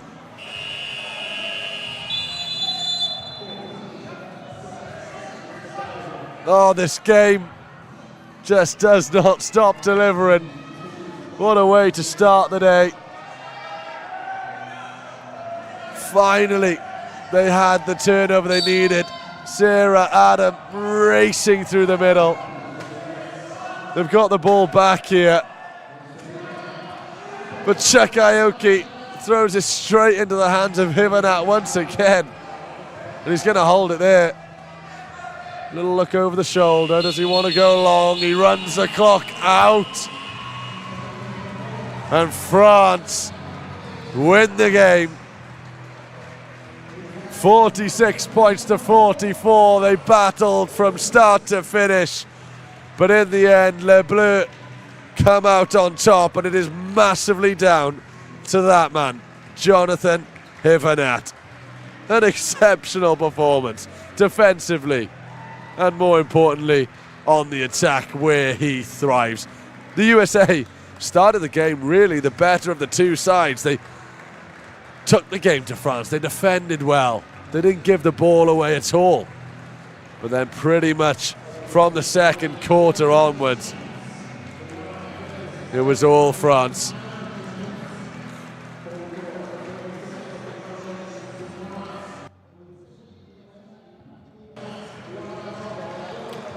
Well, they managed to seal it in the end, France, and it was an exceptional final quarter from them. We'll have a look back at some of the action from that quarter, and really, it was a staple of the game. Salem here.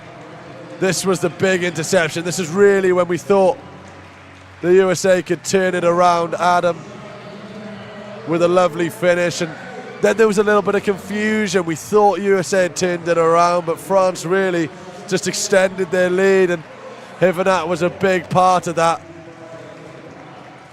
And this is a real key to mention. It's the USA defense is one of the best in the world, if not the best. And so when France struggled to break them down, it's not really anything against France. And the USA as well on the attack. You can see the turnover there, knocked out of her hands at the crucial moment. But as I say, France there were exceptional because the USA are so good defensively, and really France had them at their mercy for the majority of that game. In the end, the USA couldn't quite do enough to turn around the deficit, and really it was France who saw the game out. They managed the time well. A little bit of game management, a little bit of composure from Hivanat when it mattered. In the end, France won 46 points to 44. And we'll go into the next two games, and really that result makes the next two games even bigger.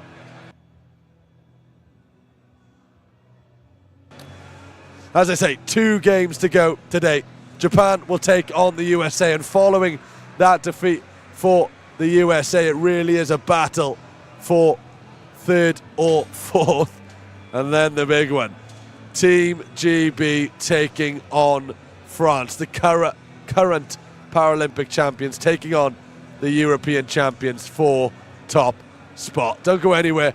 We'll be back a little bit later on for Japan against USA.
Hello and a very warm welcome back to the Quad Nations here in Cardiff. Everything is already underway, and what a game of rugby we've already had today. There's plenty more to come, and joining me to watch those games unfold, Mr. Jim Roberts, how are we? Brilliant, thank you very much for having me in today. No, I'm really excited to be here, hoping to see some really first-class rugby, and yeah, let's have a good evening. Well, we certainly had some first-class rugby yesterday, and the tournament's kind of starting to take shape. You can see the teams that are really pushing for those top two spots. Of course, now that is France or GB. We'll find out later.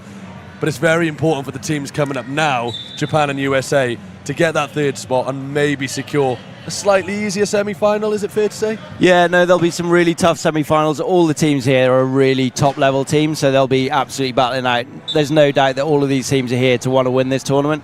Sets them up well for Paris coming up later in the year. So yeah, they'll definitely be looking at the draw and which side they want to land on. Because that really is it. It was very clear in the opening game that these are the best teams in the world, or at least a handful of them. It's all about the road to Paris. And when you're looking at how these teams are playing, is it a case of cancelling each other out, really? Because the USA-France game was so close. Do you think this game will be similar? Oh, absolutely. A lot of these teams do a lot of video analysis on each other, so they know exactly the strengths, the weaknesses, where they're looking to exploit the other teams, and they will be drilling into that today and testing their theories.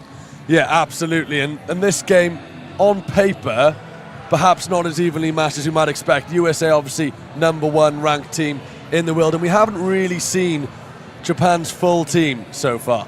No, they've been keeping a little bit hidden. They've come off the back of the Oceania win as well, so they're in good form, and they'll be looking to make amends going into Paris. Like they had a home games where they didn't do as well as they hoped, so yeah, they'll be looking to bounce back. They absolutely will. So we've got a big game coming up for you now, but we had an equally big game to start the day as well. USA took on France. It was a very close game. Let's just have a quick recap of how that one went.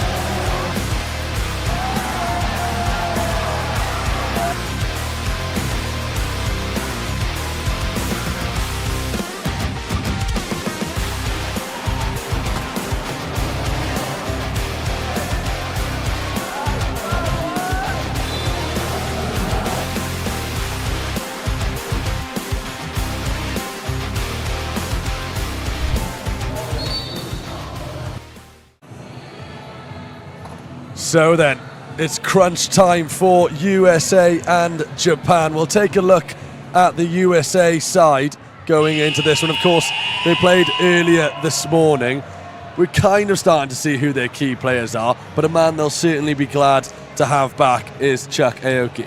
Absolutely. Chuck Aoki is one of the absolute forces in wheelchair rugby and has been for more than a decade now. He's burst onto the scene in 2010, and he's been one of the best players ever since. Absolutely, and France did their best to stop him in the first game, and they were pretty effective. How do you stop a player like Chuck Aoki? Well, that's the main thing. You've got to try and stop him. Take away his pickers, so the low point players work really well with Chuck Aoki. So if you can separate him, you can sort of isolate the battles a little bit more and try and get other members of the USA team to run the ball other than Chuck. Well, there it is. Easier said than done. Let's take a look at the USA team.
So that's Team USA. We've seen them today already. We know what they're about. They're the #1 ranked team in the world.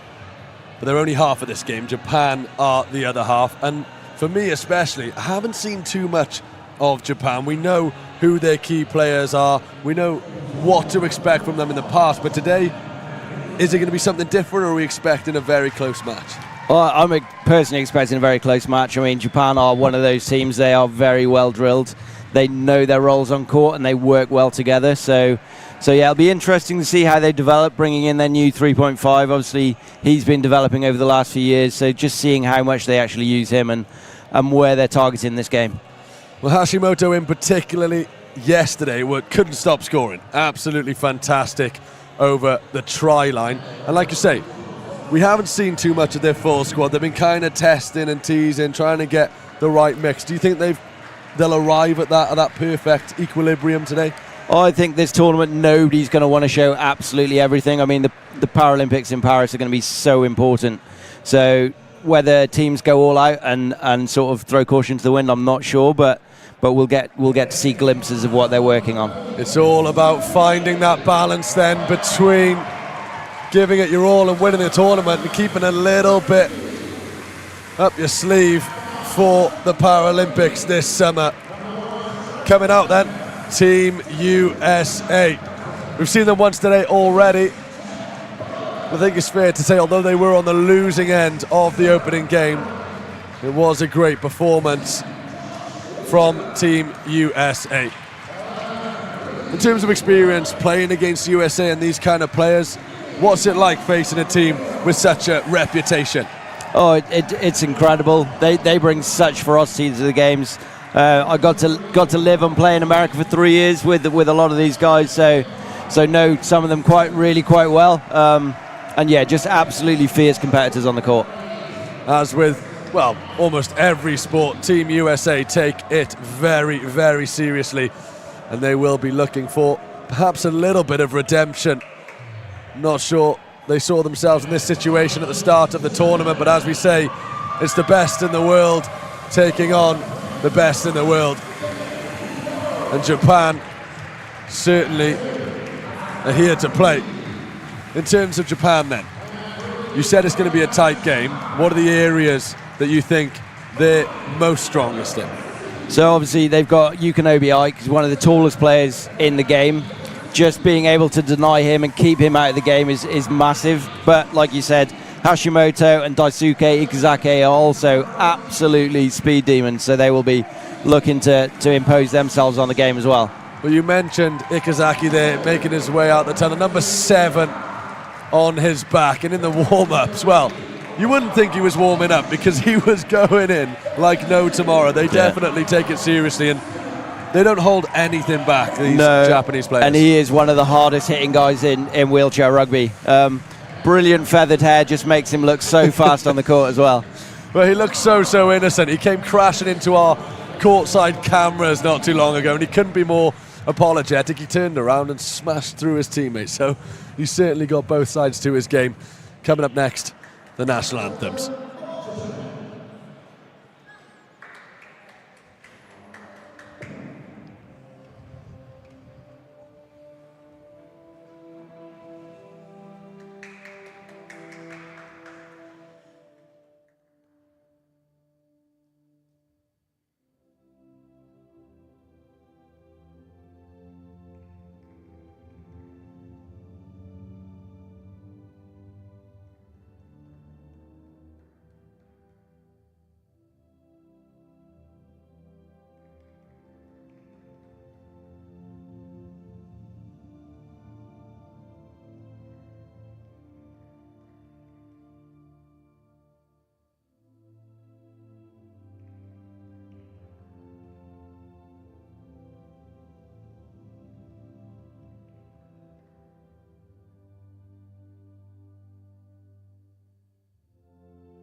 Two teams then with a decorated past in the Paralympic Games and a decorated past in the Quad Nations tournament as well. You mentioned, Jim, you're expecting an even game. Talk me through what's giving you that thinking. Well, both of these teams really favour offence, so they'll really focus on making sure they're scoring every opportunity they get. So it's really difficult to get turnovers off them. So any turnover will be celebrated quite heavily in this game. A perfect example of how important those turnovers were was the first game today. USA, from my position, looked like they were playing well. Like you say, beautiful attacks a lot of the time. Next thing you know, they're a couple of points behind, and all of a sudden the turnover is the most important thing in the game, not just scoring tries. You've got to keep up with the opposition, but those turnovers really do make or break. Yeah, and if you get a bit of a lead, you don't want to suddenly then rest on your laurels. So that's when mistakes can happen. So, and also, if you're behind, you don't want to force things either, because things can so easily go against you when you're giving up a turnover. When you're playing at such a high level, like we said, these are some of the best teams in the world. Those opportunities are so rare. They're not going to be gifted to you by any means. So how important is it to capitalise on those opportunities, whether you force them or whether you are hopefully given them? Oh, it's massive. Getting a turnover is a massive thing, but then converting it is also is just as important. So one of the biggest things in this sport is we find turnovers follow turnovers, because you're in such a heightened sense. You just want a turnover, and then you often is the case you end up giving it away again. Yeah, we saw a few examples of that in the opening game today. As I mentioned, USA lost to France by 2 points. Now, though, they have a chance to record a victory over Japan, which is no easy feat. Aoki with an early pass through, and the first score, just like that, 1-up. Just like that. It's silky smooth passing as well. Knew his outlets would be there. Just going back to the turnovers that you mentioned, we saw it a few times for the USA. Sarah Adam getting on the end of a turnover a few times and just being pickpocketed at the last second. We're going to make sure that doesn't happen in this game. They will be punished. Yeah, ball protection is absolutely key. When you've got players with quick hands, such as the ones we got on the court at the moment, they'll always be looking for a little reach if it's on. And just, watch they don't pick your pocket. Well, Hashimoto records his first score of the game, and you can expect a few more from him as well. This one does have that feel, though, of two teams having something to prove, and like I say, they're certainly not out of the competition, but that third spot is really the one they want, especially with GB playing so well, and France playing well. And both of the semi-finals are going to be absolute barnstormers, so I think they'll be looking at where they think which team they think they can get better. But you're right, no one's coming here to come fourth place or seeded fourth, so they'll definitely be coming in looking to dominate in this game. Absolutely, and really there is no easy games, because whether you do come third or fourth, you're going to have to face one of GB or France. But as you say, a bit of pride on the line, and neither team will want to lose any of the games. Sarah Adam going through once again and proving that she can provide the tries. Yeah, and absolutely, you're right. No team wants to lose any games. There'll be massive amount of pride involved, but at the same time, we are in a building cycle for that all-important Paris 2024 games. So teams will be hiding a little bit. They'll be experimenting. So you might not see a fully polished performances, but we'll see a definite glimpse of it. Absolutely, you're seeing a glimpse of the talents of Hashimoto already. A hat-trick just over a minute into this game. The USA looking to break away. Hashimoto applying the pressure. Yeah, there was a little bit of a loose pass there from Sarah Adam. Mason had to go back for it, so nearly an interception, I'd almost say there as well. Yeah, they did a good job there, Japan, of just slowing USA's break. That was something that the USA did relatively well against France this morning, was just slowing them down. It wasn't easy tries. They had to work for them. That's going to be important if they're going to get a win today, Japan. They're going to have to slow USA down a fair amount. Yeah, absolutely. And while this game is a really fast-flowing game, it's also a game of attrition. You don't want to let your team score easily every single time. If you can make them work for the first three quarters, you know that you're going to get some glory out of that in the last quarter. Absolutely. It's not just a quarter at a time. They will be looking, as you say, it's a long old game, especially when you play at the intensity that these players do. Yeah. I mean, it is 4 8-minute quarters, but there's so much work that goes in between the whistles. you are really physically exerting yourself for a good hour and a half. Absolutely. Incredible. So, Chuck Aoki then, as always, finding a way through, even when there isn't one. A beautifully timed pass to Sarah Adam, just as he fell there. And it's crazy to see the composure that you can have, even though he's in a serious collision, there is a tip. He's found the pass anyway. Yeah, such great core strength and balance from Chuck there. Just pass was absolutely perfect, and he was on his way down. We've seen it a few times today already, with the composure of the best players just remain so steady, even in those collision moments. And USA in the lead as a result of, well, it is composure that's kept them in the lead, really. Yeah. 6 minutes 26 on the clock. USA lead 4 points to 3.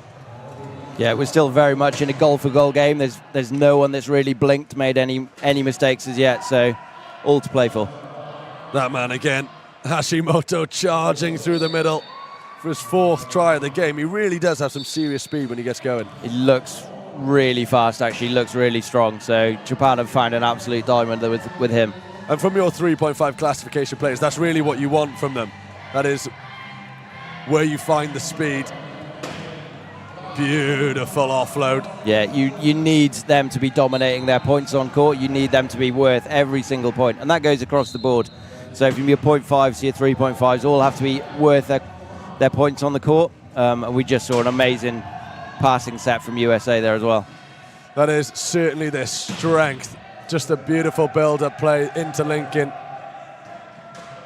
Total rugby, I think they call it in certain parts of the world. Hashimoto weaving his way through, scores again. And yeah, and you're just seeing how good his lateral speed is. He's not just fast in a straight line. He can change direction so quickly. The control is phenomenal. And the USA are quickly finding out. They had a similar issue with Hivanat this morning, that speed but also control.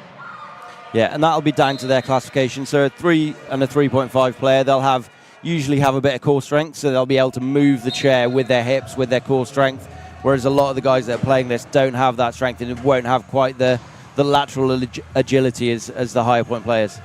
And as you said, that's where the points need to come from, and right now Hashimoto is absolutely delivering those points, as we see. A beautiful little bit of skill there to get over the line. Yeah, little bit of a sidestep, if that's what you can call it in wheelchair rugby. Yeah, it's a little early perhaps for showboat, but he got the job done 100%, and he's just won an important interception there. Has he kept hold of it? Yes, he has. And those are the moments, and to have one this early on might scare USA. A little bit. That was a little bit of a loose errand pass there from Jeff. And Hashimoto was there primed to perceive it. But as I mentioned earlier, the composure that not to fluster when they got that turnover, and they made sure that it counted. Yeah, you'll notice there he picked up the ball and didn't immediately rush to the line. He had a look, where were the gaps, and in the end he went all the way around and found a small opening, scored the try and gave Japan the lead. And now it's time for USA to respond, and there's Sarah again. She really does have that pace, and it's so hard to stop. Yeah, that was coast to coast from Sarah. No one really got a look in. Immediately back underway, and Aoki trying to do his duties defensively, just a little bit too keen there. Little bit. There was a lot of contact in that encounter just there. So some of that you can say is gamesmanship a little bit, just ruffling your player, try and not make that pass hard for them. I think that was probably a fair call in terms of the amount of contact that we saw there.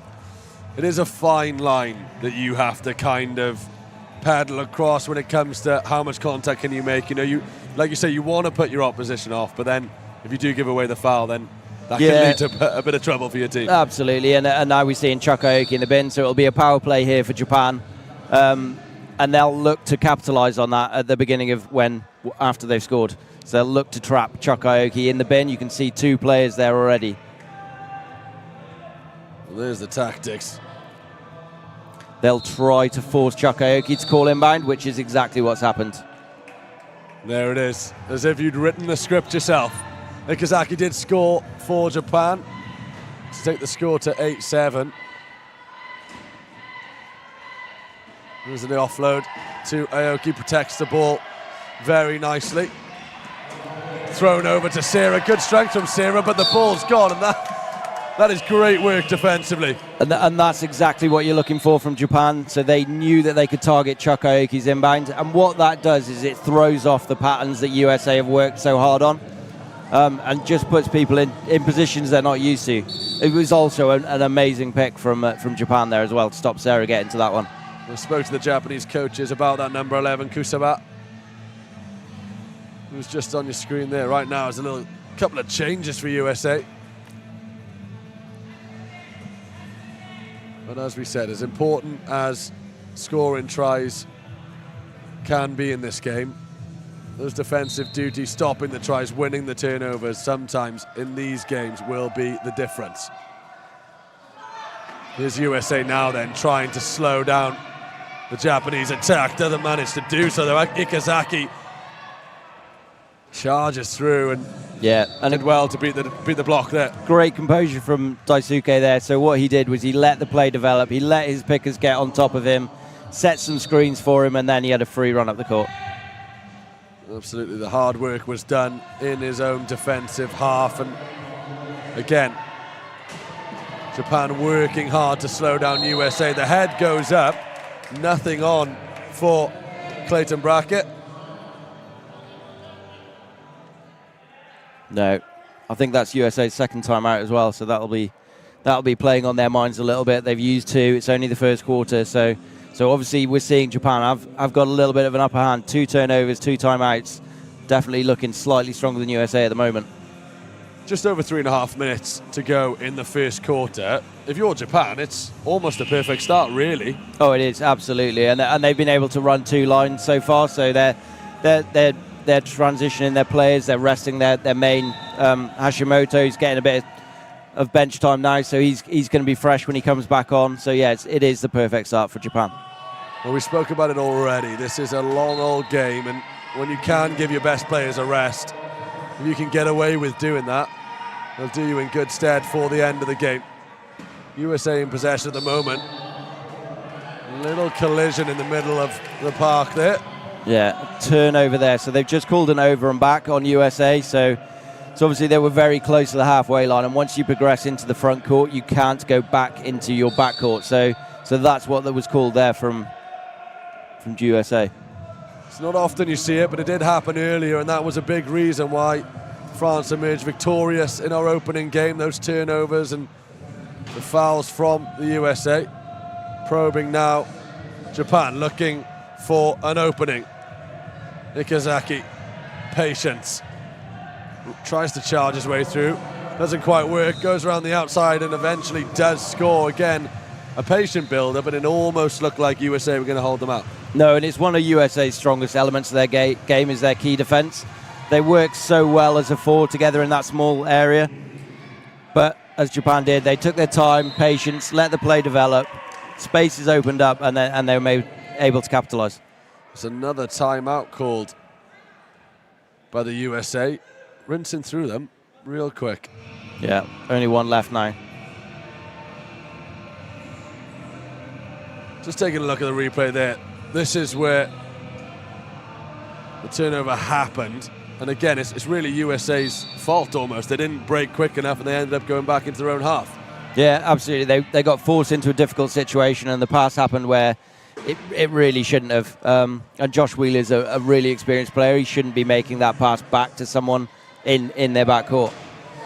Credit to the Japanese pressure, I imagine. Yeah. That's what the coaches are like to see. Aoki going over the try line. Absolutely, and that just shows what the pressure Japan were putting on USA, because they've had to bring back on their main player. And just like that, he gets a turnover. Now that could be massive. It's very early on in this game. Nothing's going to decide it just yet, but those are the moments really that will be the difference in the end. And Aoki proving his value to Team USA. Yeah, and Japan obviously looking like they have the upper hand, and then something like that can be absolutely huge, because it can just turn the tide. Phenomenal turnover it was. It's a great pass as well, cruising through for Japan.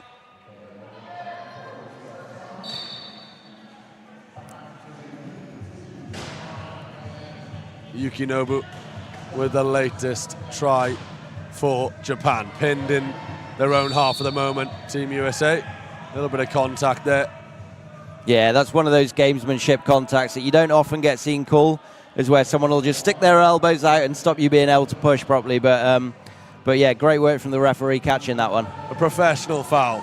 Absolutely. It's one of those ones as an offensive player, a high pointer, you're like, ref, come on, you got to call that.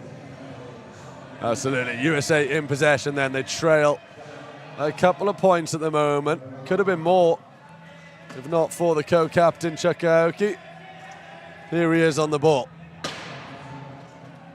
Still, patient build-up, but again, Japan working so hard in defence just to slow them down. 18 seconds, yeah, chipped over the top, and there it is eventually. So what you're seeing now is because we're getting towards the end of the quarter, USA is starting to manage that clock. As a team, you always want to be scoring the last goal of each quarter. It gives you such an advantage, especially if you have the jump arrow. So that's what we're seeing there, is USA just start to manage the clock, showing their experience. Absolutely. 2 minutes left of the clock, and that's another big part of this game, is that clock management. And really, USA are one of the best at doing it normally. They didn't have much of a chance to do so against France, but like you say, very early on already, just trying to manage the game. Yeah, and that's what you're seeing there. From each team will have a slightly different numbers that they want to run to, and you're just getting to see a glimpse of it now. But that's when teams start to manage. It's round about from about 3 minutes out, they'll start to look at when they should be scoring. There's the debate there. Doesn't want the collision on the line. Yeah. That one was a scary one coming in. And Aoki gets another. So I think either Japan will be looking to score either really quickly or trying to run this clock down as close to 50 as possible. Well, there's your answer. Yukinobu sends the ball up to what is the main man at the moment, Ikazaki. As you say, just slowing it down, a bit of time management. And there aren't too many options. No, and you can see what USA are doing. They're trying to keep the high guy out of the key. They know that he's always a passing option if he gets within goal-scoring range. Yukinobu, it was the option in the middle. The score does come in, and we are now under a minute. Not quite close enough for 50 for my liking, but still really good from Japan. Not bad at all. They found the gap when they went for it. They lead 13 points to 11. USA in possession. Beautiful spin in the middle of the park. Crashes his way through, maintains the composure, gets the pass away, but straight into a wall. Relentless defensive pressure from Japan. Doing a great job. Aoki making sure. Gets the bounce of the ball in there. Yeah, USA would have wanted to score that one really quickly, but Japan are able to pressure that defense massively. It goes over the top, and you thought that was the moment, but a one-man army defense. That's unbelievable. The pass comes in. The strength there. So good from Ikazaki. Yeah, and a 40-second violation, so another turnover to Japan. That one's huge at the end of the game. It gives them 14 seconds to get their last goal. No, the passion and desire there to win the ball back, push his man out. He only had to get the 2 wheels over the line. Didn't really need to in the end. As you say, the 40 seconds was up. 14 seconds to go, then a near perfect quarter from Japan. They lead by 2 points, and they do have a chance just to extend it before the break. Ikazaki goes through, blocked on the line. Can he get the 2 wheels over? Yeah. 6 seconds left. I've seen it scored in fewer seconds than that. Every millisecond counts. There's 6 full seconds to go. Aoki flicks it on, and I think that will be that. It will indeed. First quarter then has come to an end. Japan lead 14-11. And Jim, is that a slightly bigger gap than you expected? Absolutely. I was not expecting to see Japan quite so dominant in that game. Obviously, USA did get a turnover, but it did seem one-way traffic. Winning by 5 goals in this game is usually a big score, so winning by more is big. So if every quarter goes that way, then we could be looking at a big score in this game. So, Japan, they'll be happy. Like you say, brilliant with the turnover, clinical in attack, and they managed the game when they needed to. For USA, what will they think has gone wrong there? Because they played they played some good stuff. They did, absolutely. Some of the passing looked really crisp. The spacing on the court was really good. What Japan did well, though, was they managed to sort of put players under pressure, make them think about turning twice, make them think about passing twice, and then suddenly that 12 seconds is pretty much elapsed.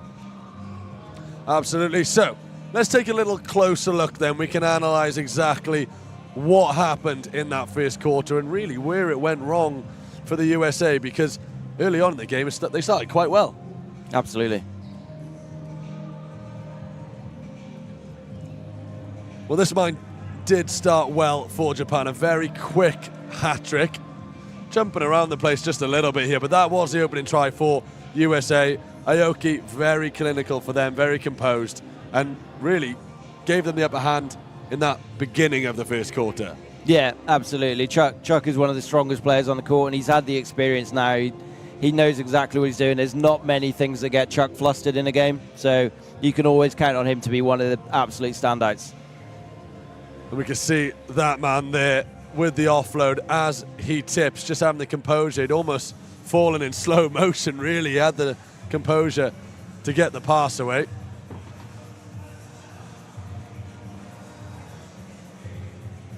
Now, the highlights, a little bit disjointed here, but it was a bit like the USA defense at points, because, like you say, USA started well, and then Japan came into the game, and all of a sudden the holes were found, and Japan took the upper hand. Yeah, and Japan really made, when USA made changes, Japan really tried to capitalize on that line change. When Chuck Aoki's off the floor, you saw that they stepped up that defensive intensity, and they got 2 turnovers and 2 timeouts in relatively quick succession.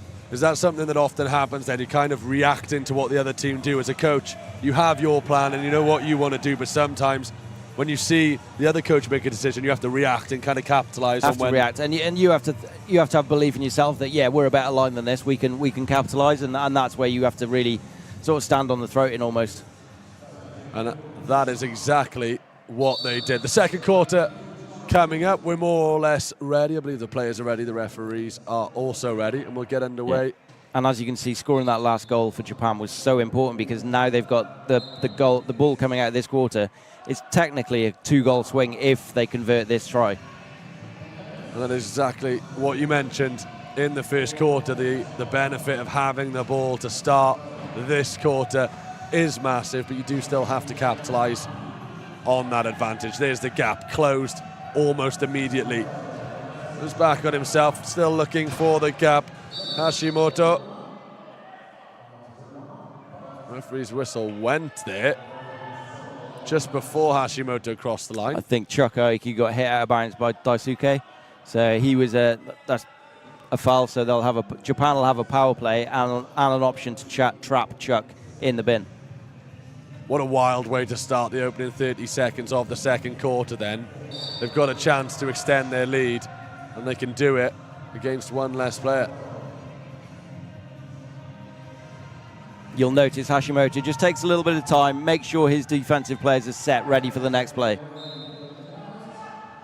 So if you are new to the sport, perhaps it's your first time watching, what's the tactics with trapping them in the sin bin there? What are they trying to make happen when they take their time to score the try and the players off the field? What are the tactics involved in that? So Chuck Aoki is one of the biggest offensive threats for USA. So if you can put him in an inbounding position, you've taken away that threat of him on the court. Obviously, we're seeing here that he's that good that it didn't actually make a whole lot of difference. But in the first quarter, it did make a big difference to them. So you want your best players, or you want to be forcing the other team's best players to be inbounding. As soon as he was back on the court, he scored. But equally, that man again, Hashimoto, goes up the other end and maintains Japan's lead. So as much as you want to try and stop Chuck Aoki, a lot of the time you can't. It's essentially what happened. No, he is very strong, and I think, to be fair, they did try and do a good job of denying his inbound, so took away the threats that were on the court, but as soon as he was on, he was giving himself an option again. This could be big. Aoki's taken a little tip on that and put it out of bounds. Yeah, a little bit of a miscommunication there between Chuck and the inbounder. You just saw it hit his fingertips as it went over his head. It was a little tip into touch from USA, and again Japan have the opportunity to extend their lead. Blocked in. Referee's whistle goes, elbows, and that's that. Just doing a little bit too much then to protect the ball. Well, yeah, I'm not entirely sure what was called there. So they've given it USA ball, so they're saying that he was... I'm not entirely sure I agree with that call. As an offensive player, you're allowed to clear your cylinder from hands coming in there. So perhaps they were saying he was doing that a little bit too aggressively. Referees deeming it to be a little bit overzealous with the elbows. Yeah. A lucky escape for the USA. Perhaps my time out of the sport has meant I've missed out on some rule changes. I'm not sure. Oh, well, there it is again. That man still scoring tries. And really, they've got away with one there because they don't want the lead to slip away from them too early.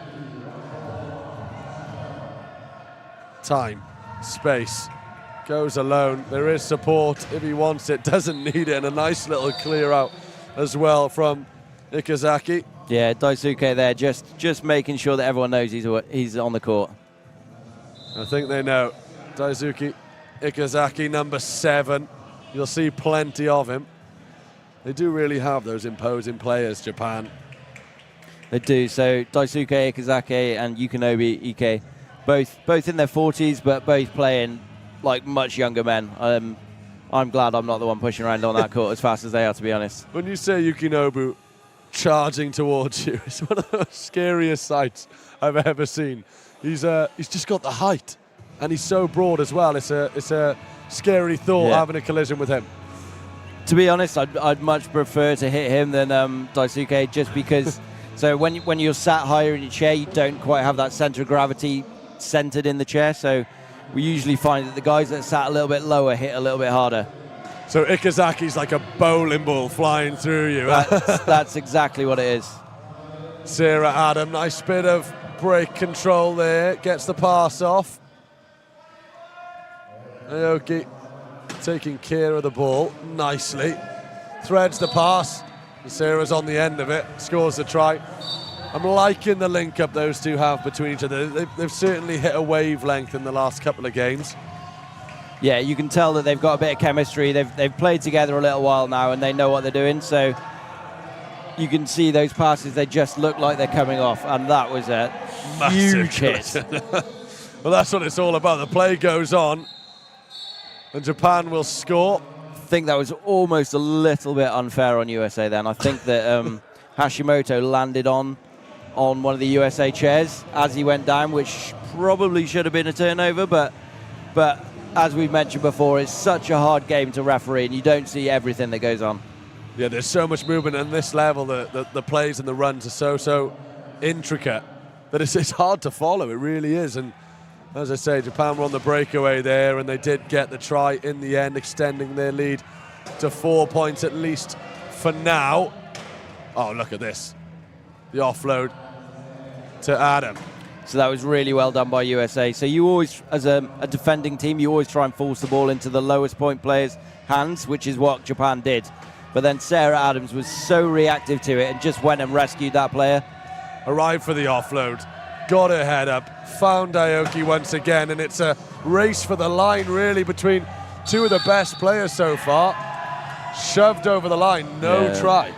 Yeah, and what you saw there was Hashimoto really forced Chuck into the corner. He was hoping that his teammate was going to come and back him up on that one, which is exactly what happened. Forced Chuck into that corner cone.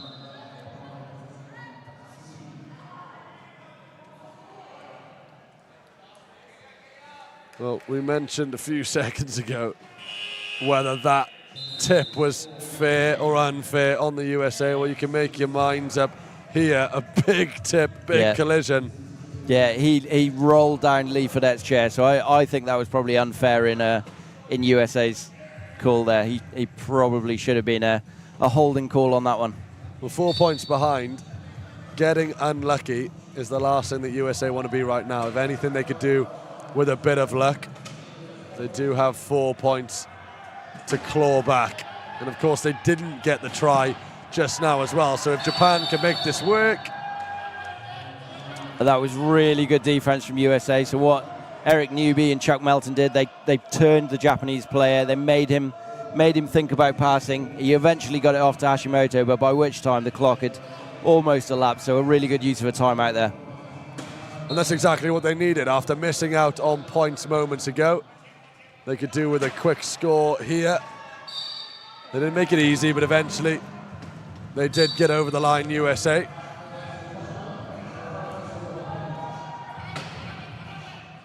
Chuck Melton, it was with the score. And here go Japan. An open run at it, actually. Yes, Nakamashi scores that one. It's sometimes when a game is so fiercely contested like this, it's almost weird when you see it so open and an opportunity come like that. Yeah, so we're seeing a really balanced lineup from USA at the moment. So they've got a 2.5, two two-pointers and a 1.5 in the court, which mean all of their players on the court at the moment can ball handle really well. It means that they can pass everyone, just as we just saw there. It makes it hard for Japan to defend when they've got some lower point players on the court. Gives them a lot of options, and as we spoke about earlier, being reactive as a coach can really be half the battle. Just seeing what your opposition has out there and trying to counter it. But what it does mean is now USA are missing that speed on defense. So without a really dominant high point player on the court, they're just missing that top end speed and lateral movement. So they're going to struggle a little bit on defense, I think, unless they can get the ball trapped really low. And we saw that there where it opened up for Japan, and it was the easiest try they've pretty much had all game. Despite being 4 in the lead, there hasn't been too many easy tries. No. Both teams are making each other work for it at the moment. 4 minutes, 20 seconds on the clock then. Japan lead 20 points to 16. We're back underway, and USA are in possession of the ball, and this is the way they'd like to keep it. They can nick a few turnovers before half-time. They'd be massively grateful, you'd imagine. That's a nice bit of intricate play, and really, that's what USA do best. O'Neill goes over the line, and when they make it work, USA, they really do make it work. They do. The passing is just phenomenal, and that's what they do incredibly well, is they know where their players are. They'll just move that ball so effortlessly. So, let's have a look at what Japan can do here. Hashimoto under a bit of pressure on the halfway line there. Oh, he does exceptionally well to get out of that. Incredible work there. Will it be a try to follow up? Yes, it will be. Hashimoto again. It looked like he was done. And next thing you know, it did. It looked like USA were going to get an over and back call, but he must have been.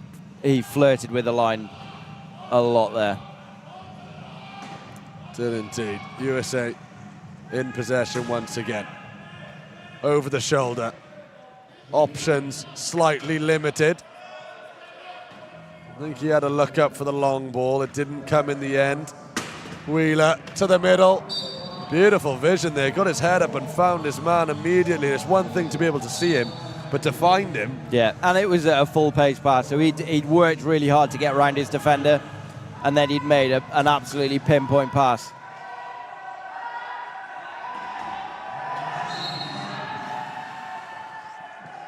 There it is again, a decent bit of defense from the USA, just slowing down Japan. Yeah, absolutely. They're forcing the ball into the 2-point player's hands, making him do a little bit of pushing, and as we're seeing now, it's forced Japan to make a change. They've been struggling a little bit more, so let's see what this new line can do against this balanced line from USA. It is strange to see. Like I say, it always seems as though USA are playing so well. There's so many times where we say that was great defense, or how nice was that attack, and yet they are once again behind in this game for the second time today. Yeah, and immediately USA react to that line change. They brought Chuck Aoki back on. They brought their more high-low or high-balance line on. Mason Simmons on the field for the USA. 2.0 classification for him. A vital player. Really does bring the strength and brings the height as well. He gives such options to people passing to, especially when you're running key attacks. Just having a guy that is dominant in that physical space is vital in this game. It was quite typical, just as we're singing his praises, he kind of misses a collision there. And Japan once again go through to score. Chuck Aoki back on the court, weaving in and out Finds Simmons in the middle, over the top, and again, it's so beautiful from the USA when they get it right. And just really good heads-up rugby. They know where the guys are. The spacing is really good. It's exceptional, as you say. That's unfortunate there from Simmons, keen to just get his team back in the game and really close that margin. Yeah, and that's a coach killer, really, because they had perfect chair position on Yukonobi there. If they'd held that, it would have taken away some passing options, but yeah, couldn't keep his hands out of the cookie jar. That's a fantastic expression, that is. But it's exactly right.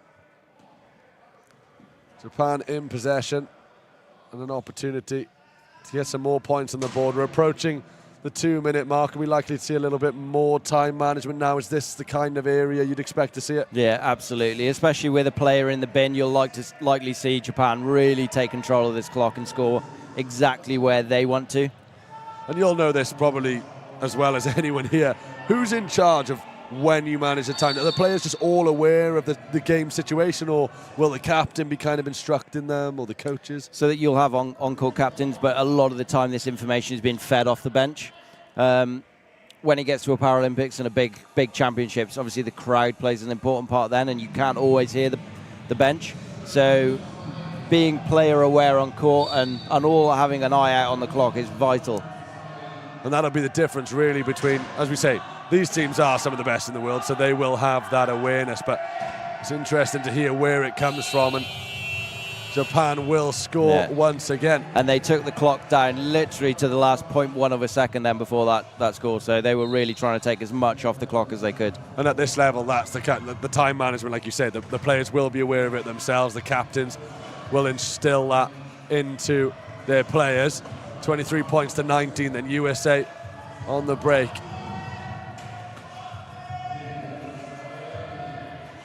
As Jim mentioned, playing heads-up rugby, and at times it's quite spectacular.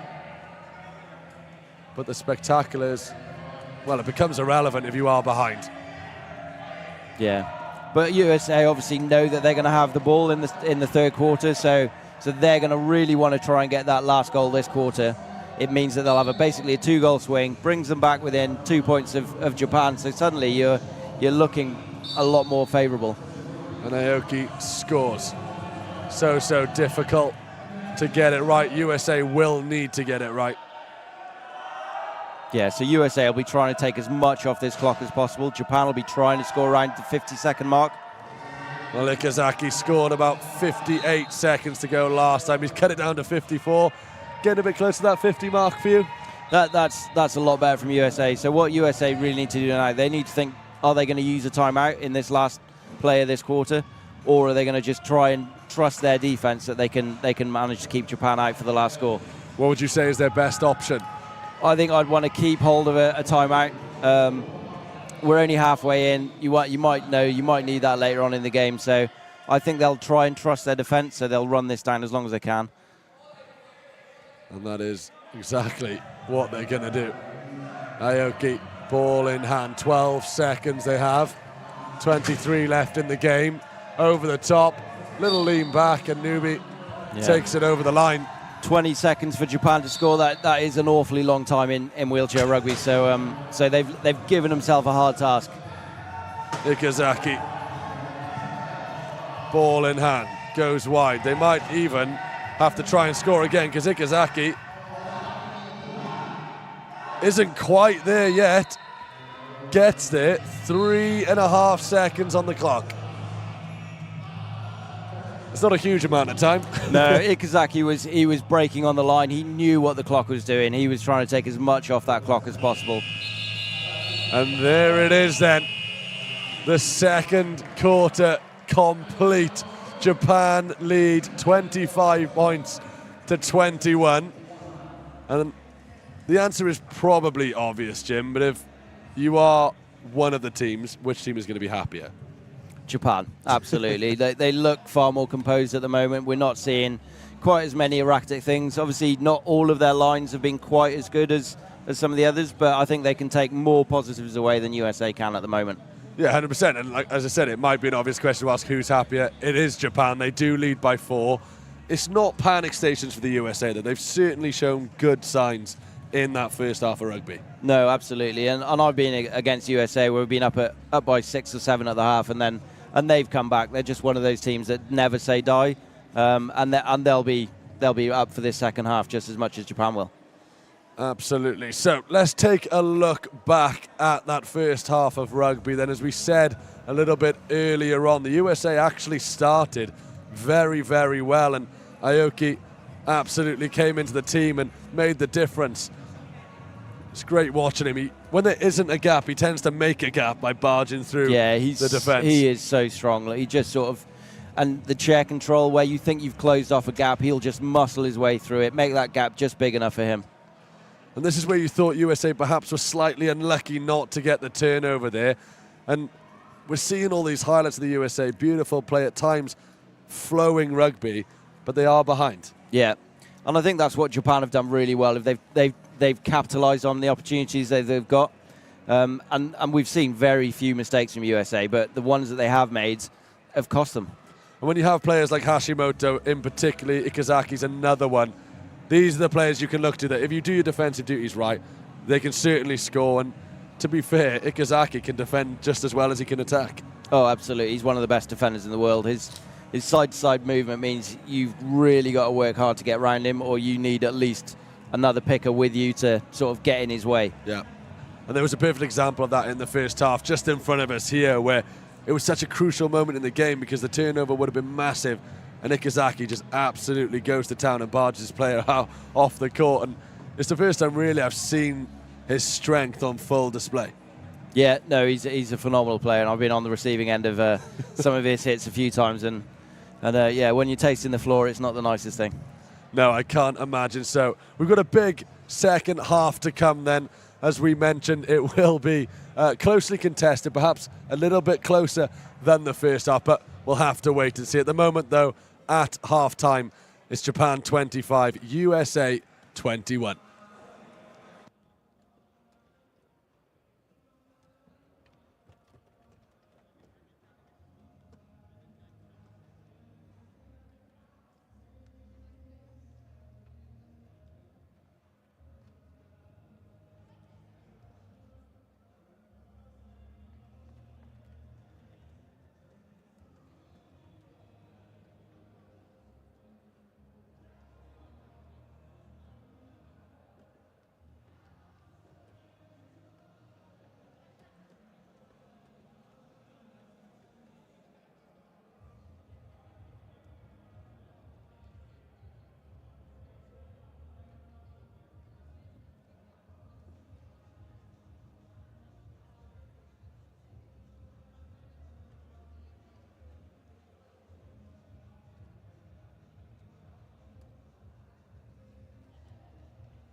So then, an enormous second half to come here in Cardiff, and not quite the game we really expected, perhaps a little tighter we were expecting it to be, Jim.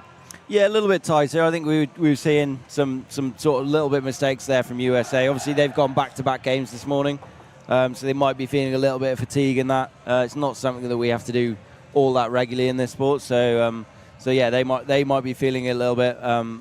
Yeah, but no, Japan will definitely be the happier team. It's back-to-back games. It is relentless, this tournament, because as we were talking about in the break, there are no easy games, and Japan had to go back-to-back yesterday, and the results suffered as a consequence. They lost to France, lost to GB. They've come back fresh today, and we are really seeing the best of this Japan side in this tournament. Absolutely, and while at club level they'll play probably 2 or 3 games a day, at international level you should only really be expected to play 1 game a day, and that is what these teams are gearing up for. Obviously, with the Paras coming up this year, so they'll be really looking to hone in their physical performances so that they're peaking for 1 game a day and managing that over the course of the tournament. Absolutely, but this is where the test comes in, and what makes the Quad Nations so well. There's only one word I would use: it's awesome to watch, because we were talking about the positions earlier. GB, France. Not sure who these guys will want to play and who GB and France will want to play. It's all up in the air. No, absolutely, and that's the beauty of this tournament, is we've got 4 absolutely phenomenal teams, and they really are phenomenal. These guys are performing at unbelievable levels, and so the first round robin, they're all just feeling each other out. You know you're going to get into a semi-final, so you don't really mind who you're going to be playing. Obviously, they'll have little preferences, I'm sure, but at the same time, they're just going to be wanting to absolutely go out there and dominate for the semi-finals that we're going to be seeing later. Well, we are back underway in the second half, and Chuck Aoki is already on the scoreboard, and Japan answer back almost immediately. Norimatsu with the try for Japan, and the big collision there as Sarah Adam goes around the outside, rides the collision, and then looks for options, and there is her partner in crime, Chuck Aoki, going long this time. Just a little bit too long. Yeah, and a little bit of a weird spin on the ball, so I don't think it was the bounce that Chuck was expecting. It sort of caught him off guard a little bit, and for someone who's so experienced as he is, that was a bit of a shock. Yeah, the line that he made wasn't quite in partnership with that vision that Sarah Adam had for the pass. Sarah and Chuck back on defence, doing a half-decent job too at slowing down Hashimoto. Blocks him off again. 15 seconds to make something happen here. The number 32. If there is a gap, he will find it. Little chip over the top, and there is the height coming in clutch. Yeah, and it's such a weapon that Japan have had for the last 5 or 6 years now. With Yukinobi, he just offers that absolute get-out-of-jail-free card. When you don't think any options are on, he just the hand comes out of nowhere. Yeah, Yukinobu, you mentioned, he's not a young player, but he does have the height and the experience. He does give them a fantastic option. USA, though, already back down the other end. And he really did burst onto the scene when he came. It was such a weapon that he brought straight in. He came straight into Japan's starting lineups. Brought that intensity that made him captain really early on in his career as well. So he's obviously a well thought of player. Well, there's the perfect example. He started the attack by picking out a player across court, got down the line, received the pass, and scored the try himself. So he started it and he finished it. But now he's got some defending to do. Sarah Adam just perfectly timed. Aoki similarly timed to perfection, and the USA will go through and score. Yeah, that was another example of some absolute clutch passing there from USA, and Sarah did amazingly. 2 guys on her, hitting hard. Yukinobu again with the long ball. He's just got such a great vision. It's like he knows where everybody is at all times, and then on a split second he can find the pass. It is, but we haven't seen that often in this game. Like it's a weapon that he has and uses often, but up to this point, USA have been aware of it and negated it, whereas that one was just showing how easy they can make it when USA switch off. Absolutely, and this third quarter has started with tries at each end-to-end stuff, exactly what you want to see, but the USA is still behind, and if they don't turn over they've got time. Don't get me wrong. I was going to say soon. They've got time. But it is important that they do start clawing back points rather than just answering Japan's scores. Yeah, absolutely. And I always find that when I was playing is that when you come out in third quarter, it always does seem a little bit lax. You seem a little bit flat. You've not had quite the same intensity warm-up as you had at the start of the game, or the nerves. So it's always a flat one, and they tend to build into it.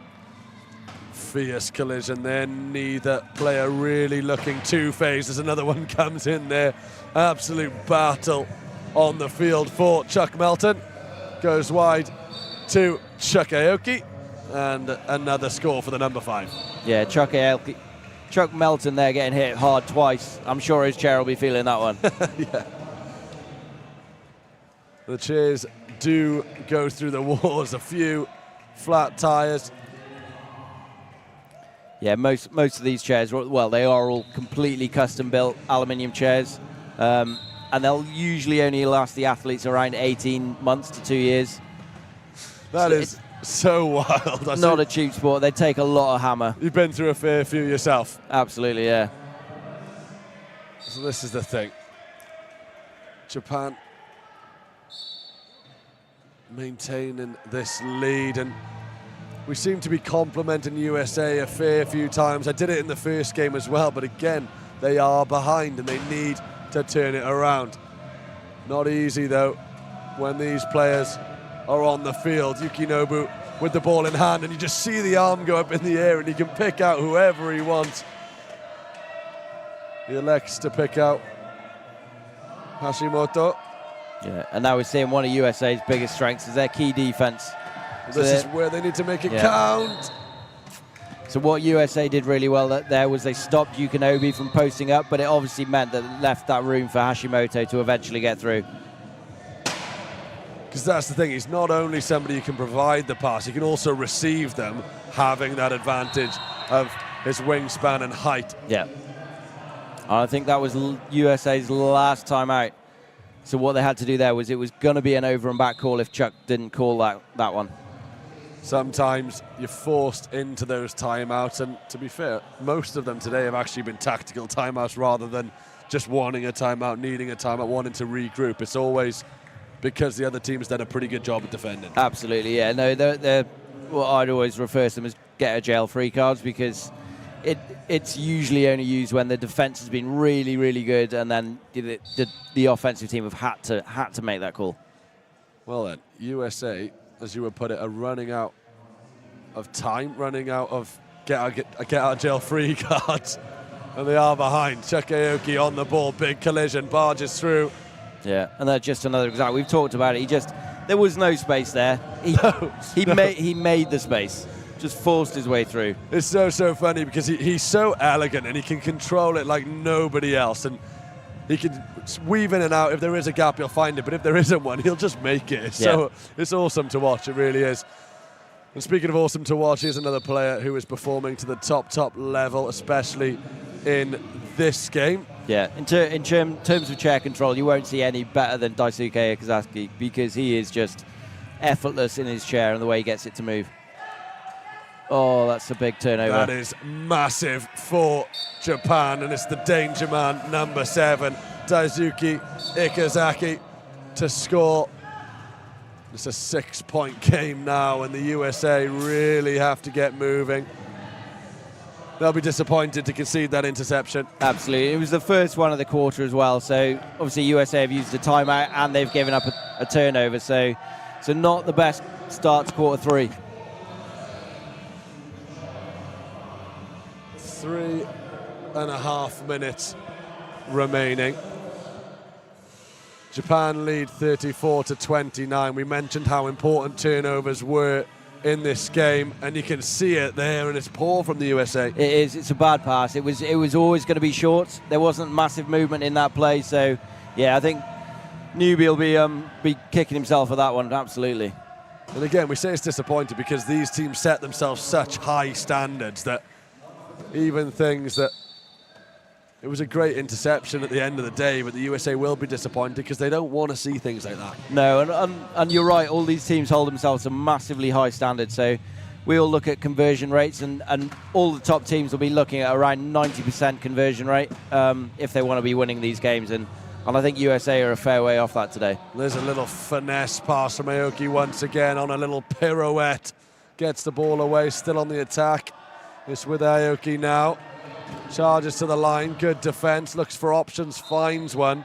And it's that man, Josh Wheeler. We saw a lot more of Josh Wheeler in the previous game. We spoke about how these teams have 2 games a day sometimes, which is rare, and perhaps Wheeler just trying to rest a little bit, because they will have to play more games in this tournament. Yeah, and Wheeler's one of those guys who've got absolutely masses of experience as well. He's been playing top-level rugby now for a number of years, and he's been in main lineups as well, so he's got a lot of court time under his belt. So yeah, he'll be one that'll be managing himself. He won't be under any physical strain. Absolutely. Yeah, and that's where the experience is so important. Aoki pointing to where he wants it, and does eventually get it. Finds Wheeler, combining so well. Inside, outside, Wheeler scores.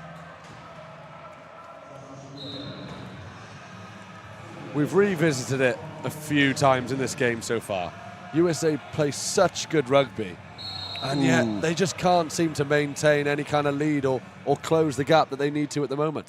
No, they've not really taken the opportunities that Japan, but then we can't knock Japan at all because their offense has been silky smooth. They've not really got themselves into any bother at all this whole game. So while USA are playing really well, they just haven't had any opportunities to capitalise on. Just seeing this unbelievable control from Wheeler there to score. But yeah, like you said, you can't knock Japan because so far, I think it's pretty fair to say they've played a near-perfect game. You can't ask much more from these players. No. I mean, there's been the odd turnover, and I think we've seen one, if that. But no, otherwise a pretty flawless performance from Japan so far. So then, 2.5 minutes to go.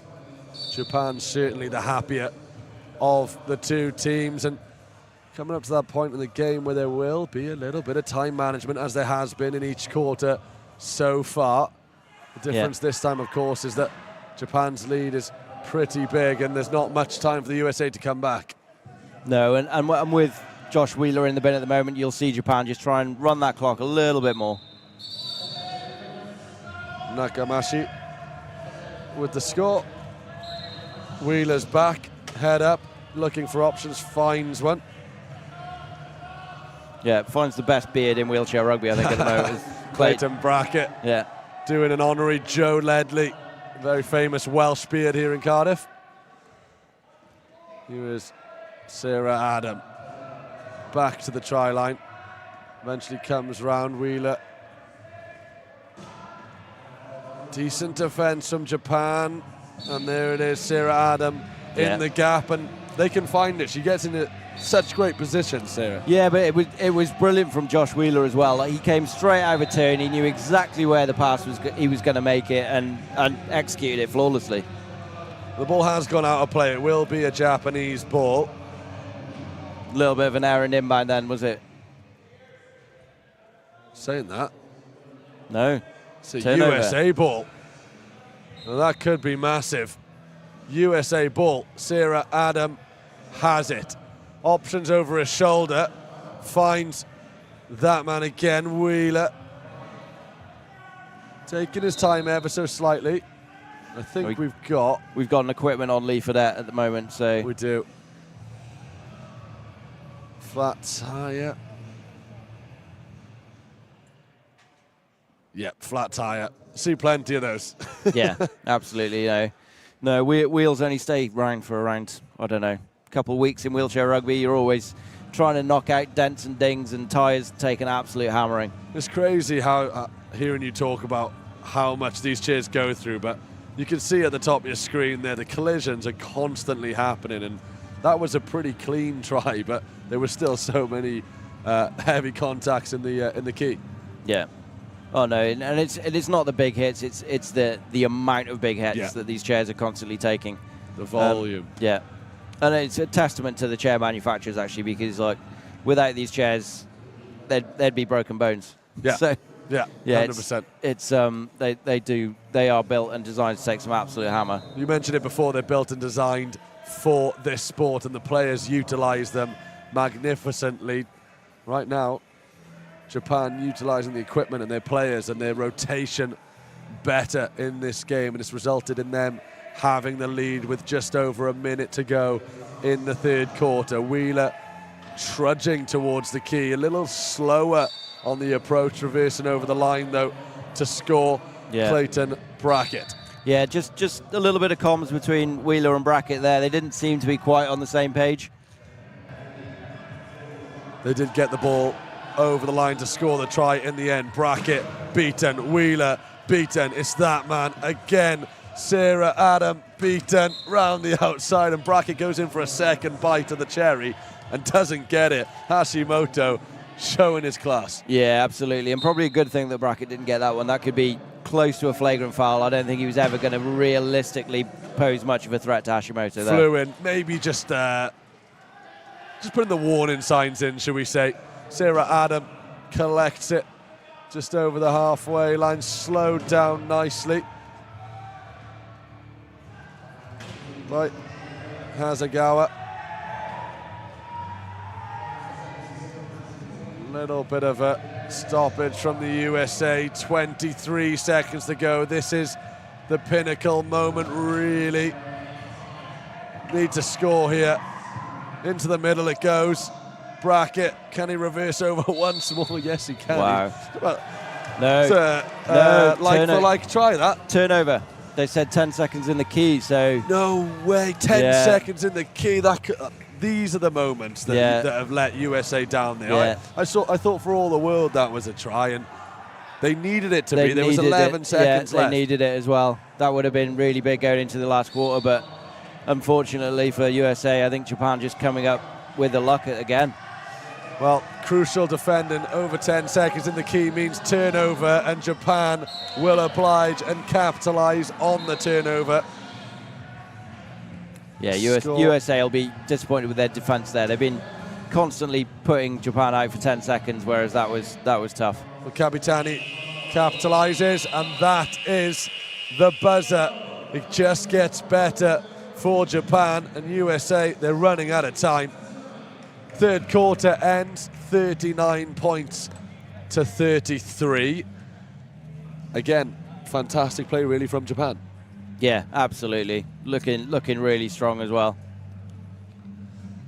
They are indeed, and we'll look back at that quarter, and as we say, really, other than the opening exchanges of the game, it's been pretty much same for Japan. Aoki started the quarter strong, just as he did the first and the second. But then next thing you know, Japan, this man, number 32, Hashimoto, unstoppable at times. And don't get me wrong, USA is certainly in the game and they know how to get the ball over the try line. But when Japan win the turnovers and have these players that can just run and go the full length of the court, it's quite impressive. It is, and what you're seeing with Japan is a little bit of rotation between their three main big players, so Hashimoto, Daisuke and Yukinobi. So they're able to run and exchange those, where USA have been having to run Chuck Aoki a little bit harder. And you can sort of see it does make a difference. Just being able to rest the guys for that little bit of time. Absolutely, and Hashimoto, you can see there, we spoke about it before, there's a lot of players on the court right now who not only have the pace, but they can ride the challenge as well. It's so important. They keep their composure, and despite those massive collisions coming in, the best players still get a result. And that's where the classification comes into it massively. So your threes, your 3.5s, they'll have that trunk control, so even the big hits, they're able to recover from it so much quicker. So your lower point players, your ones, your twos, even up to your 2.5s, they don't have that core control. So when they get hit, they really feel it, and it takes them almost half a second just to regain composure and then start pushing again. But you're seeing with Hashimoto there, just his ability to sort of ride that challenge, as you said, and keep pushing. It's a joy to watch. Well, we saw the classifications. It's important that they work together. We saw Sarah Adam helping out the lower classification players when she was playing with them in the first half, arriving on the scene for the offload, ready to make it go in. And the USA are really good at doing that. But again, they're still behind. So what can they do in this final quarter if they are going to get anything out of this game? What can they change?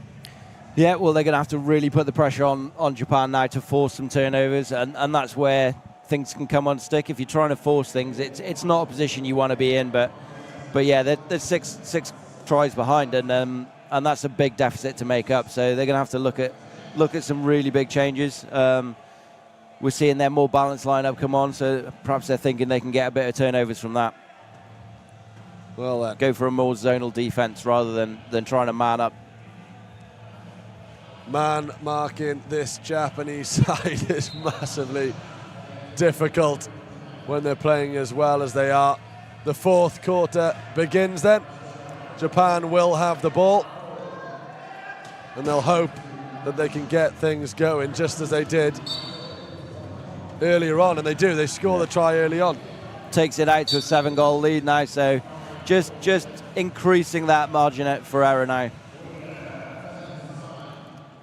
USA will need to answer back, and as much as we talk about the turnovers, this needs to stay in USA possession. Done a good job there to maintain the ball, Chuck Melton. Yeah, there was a rare mistake there from Josh Wheely, just getting a dribble in, bouncing it off the side of his wheel, but really well recovered from Chuck Melton.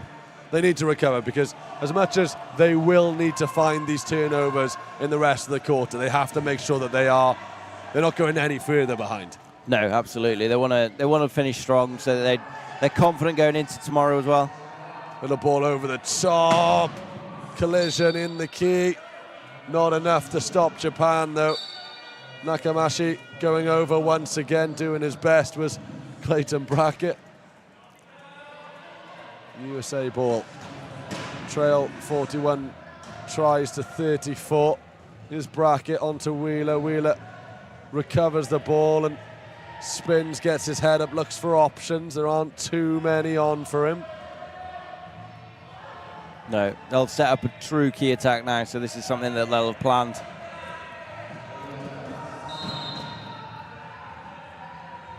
Yeah, so targeting the lowest point player there, just pushing her off the court, making sure they get that power play for the next play. Absolutely. Kai Kurahashi, the number 3 for Japan. Classification 0.5. But because she's a female classification, she does effectively play as a 0-point player. So indeed, the total value has to add up to 8, and having a female player, especially someone like Sarah Adam, gives you such a good option in the squad. Yeah, and like we said, all of these players, they have to be worth their points on the court. It really is a true team game. Everyone is working together. They're always setting picks. They're always sort of running lines so that they can see where the space is. So yeah, having an extra 0.5 on the court is massive. So where any of the females that are playing in this tournament, they're just worth so much on the court. Massively valuable, and they managed there to score, Japan, extending the lead 42 points to 35. USA will waste no time in answering back with another try.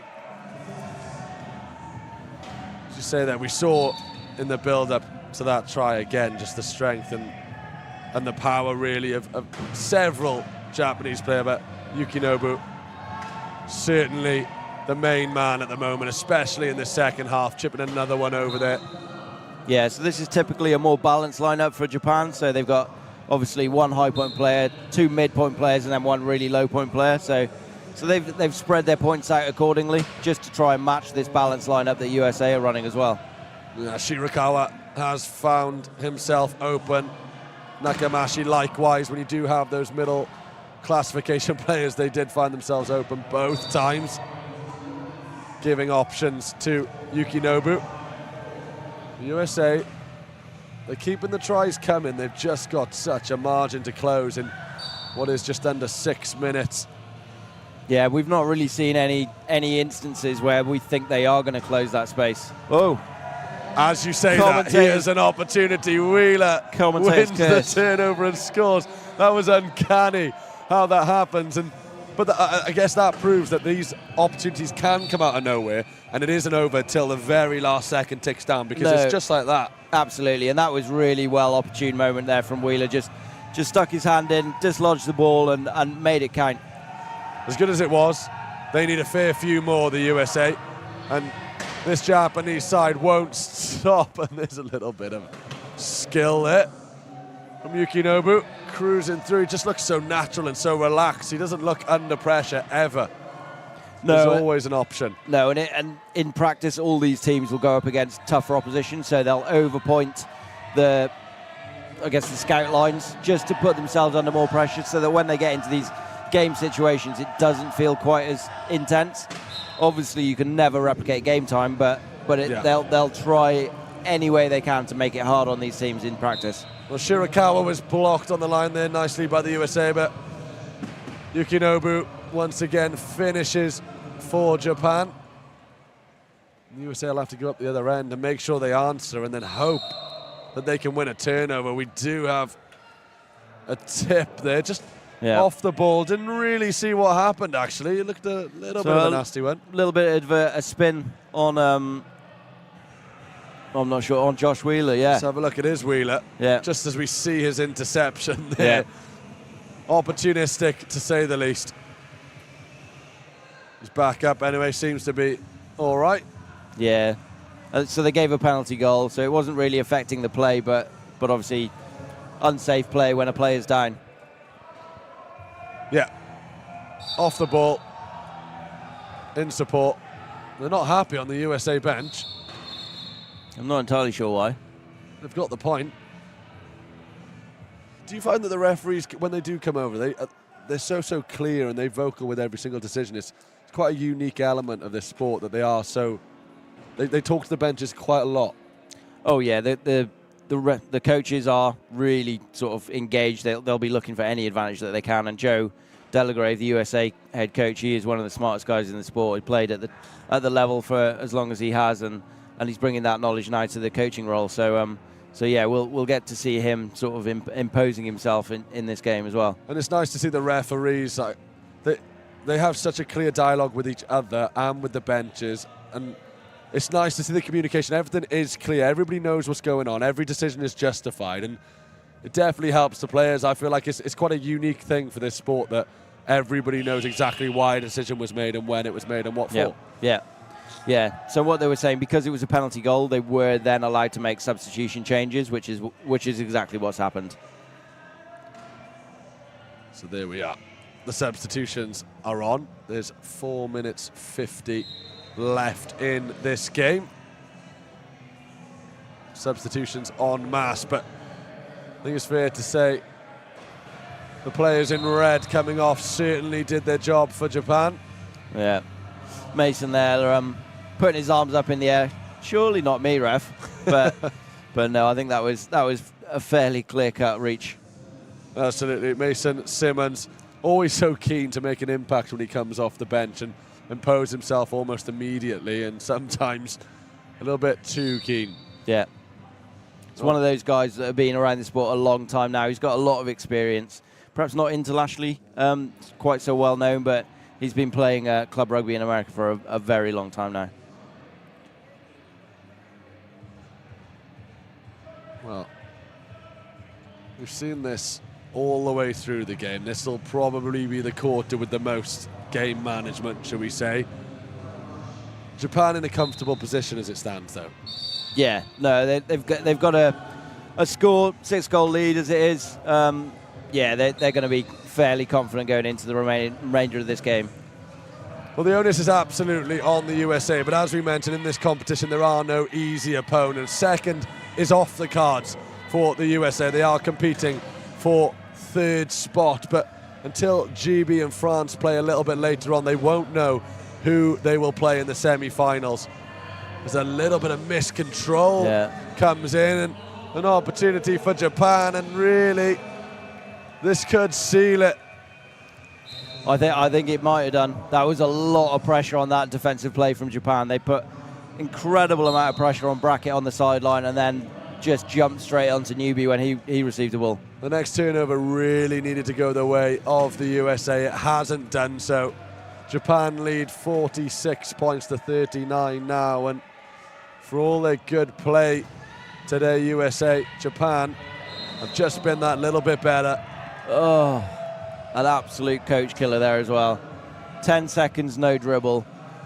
Brackett was away for all money, but the Japanese defensive play there from the low point, it was absolutely brilliant. He caught him just on the line, and yeah, it's one of those that you don't think about. You think you're clear, you think you're scoring, but 10-second no dribble, that's a cardinal sin. Because all it takes is one bounce and you're fine, you're back in the game, and next thing you know, Japan are up the other end. Yeah. They'll kill a little bit of time and they'll score a try as well.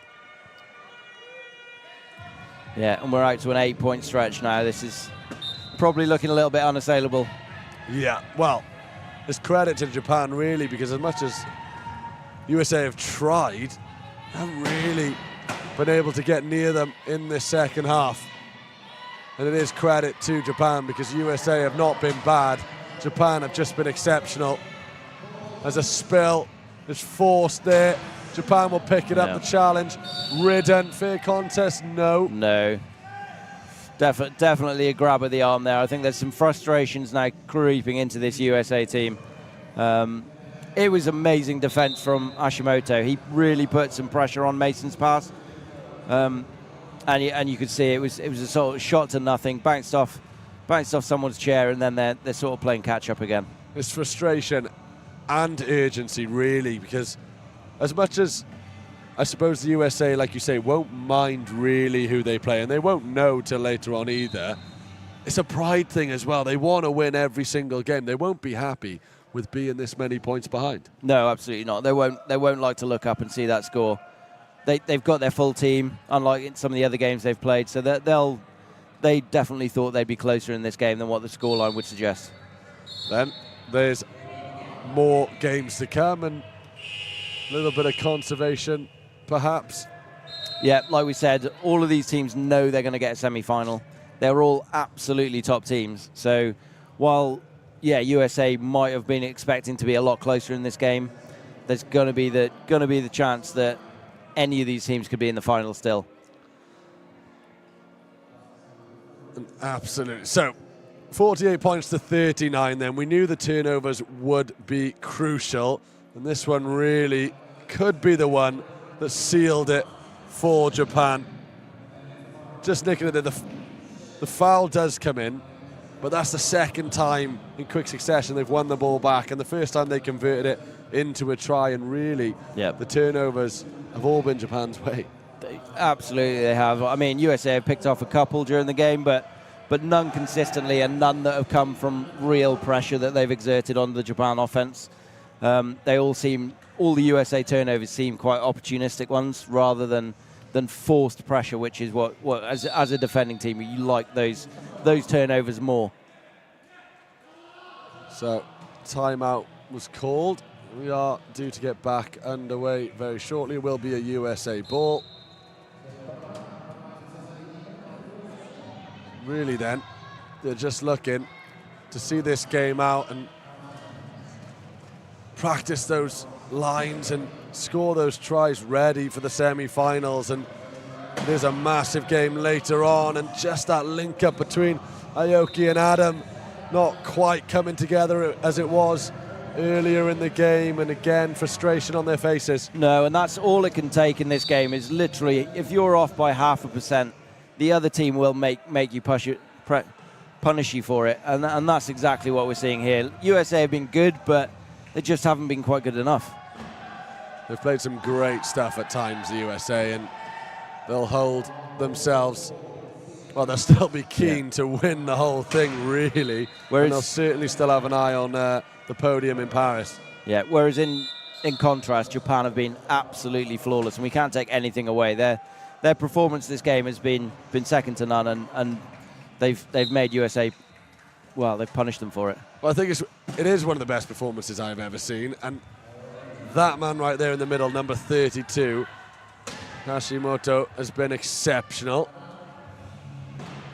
Sarah Adam rides the challenge, looks for Aoki.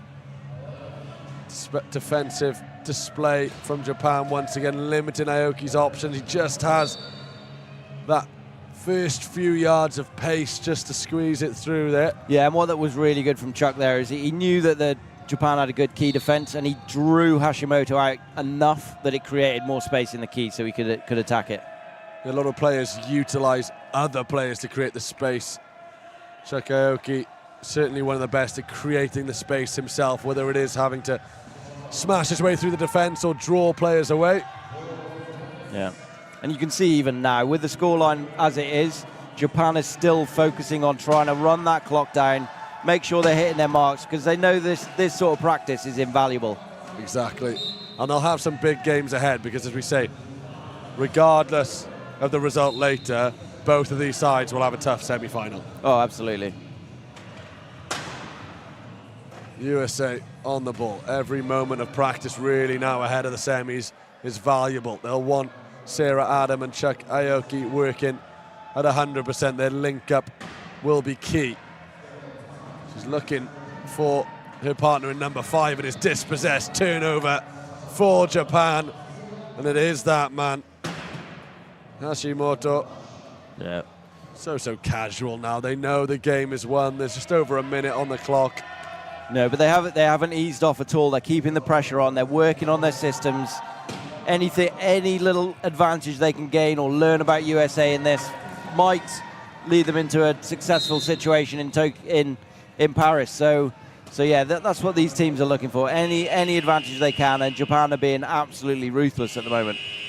So under a minute then, the world number 1 trails to a team that is currently number 3 in the world, and Japan on a redemption mission. A little bit of disappointment last time out in the Paralympics. I say disappointment.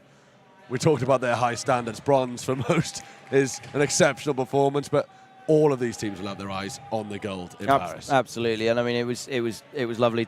I was I was part of the GB team that knocked dashed Japan's chances of a gold. So we beat them in the semi-final, and that was probably the first time we'd beaten them in a major competition. So now seeing them coming back to some of their full flight is quite exciting to watch. 100%. And GB will be taking on France a little bit later, and of course European champions. They've already had an exceptional game today. Launched forward though, this one still has some points on the court to be collected. Hashimoto rides the double challenge. He does it so casually with a smile on his face as well. He's just enjoying himself. So a little bit of an unfortunate call there for Chuck. So because he hit Hashimoto when he was up in the air, he's been called on a technical foul. So that's why he's gone into the bin. Little harsh. Kind of a simultaneous collision. I thought so as well, yeah. There are times when people are up in the air and you hit them, and definitely is a technical foul. The one on Chuck there I thought was exceptionally harsh. I thought it was like you said, an almost combined hit. Well, Hashimoto did have a smile on his face. There's no malice involved in the tackle whatsoever, but I think now then Japan will be happy just to run the clock all the way down. 12 seconds left. Hashimoto with the ball, pinned on the line and shoved over for a try. An exceptional performance, not just from him, but from everybody in the red of Japan today. Yeah, potentially one of the best performances of the tournament. Absolutely. I got to watch the other couple games on the stream last night. But yeah, this has been another level now. So look out, GB and France is all we have to say really, because the USA will be back, and you'd imagine better than Japan. Yeah. Well, they've just delivered their best performance of the tournament. And even now, they're 11 goals up, but they're looking to sub to sort of. You very rarely get these opportunities in practice, so to take the most of these in a tournament environment ahead of a Paralympic year, they're just looking at any little thing that they can gain an advantage in now. Because you do essentially get to play what would be 8 finals, because any of these fixtures could be the final. Absolutely, come the Olympics. Yeah. All of these teams here at this tournament are absolutely world-class teams. So Japan have put themselves in a position here where 2 seconds left on the clock. They're looking to score.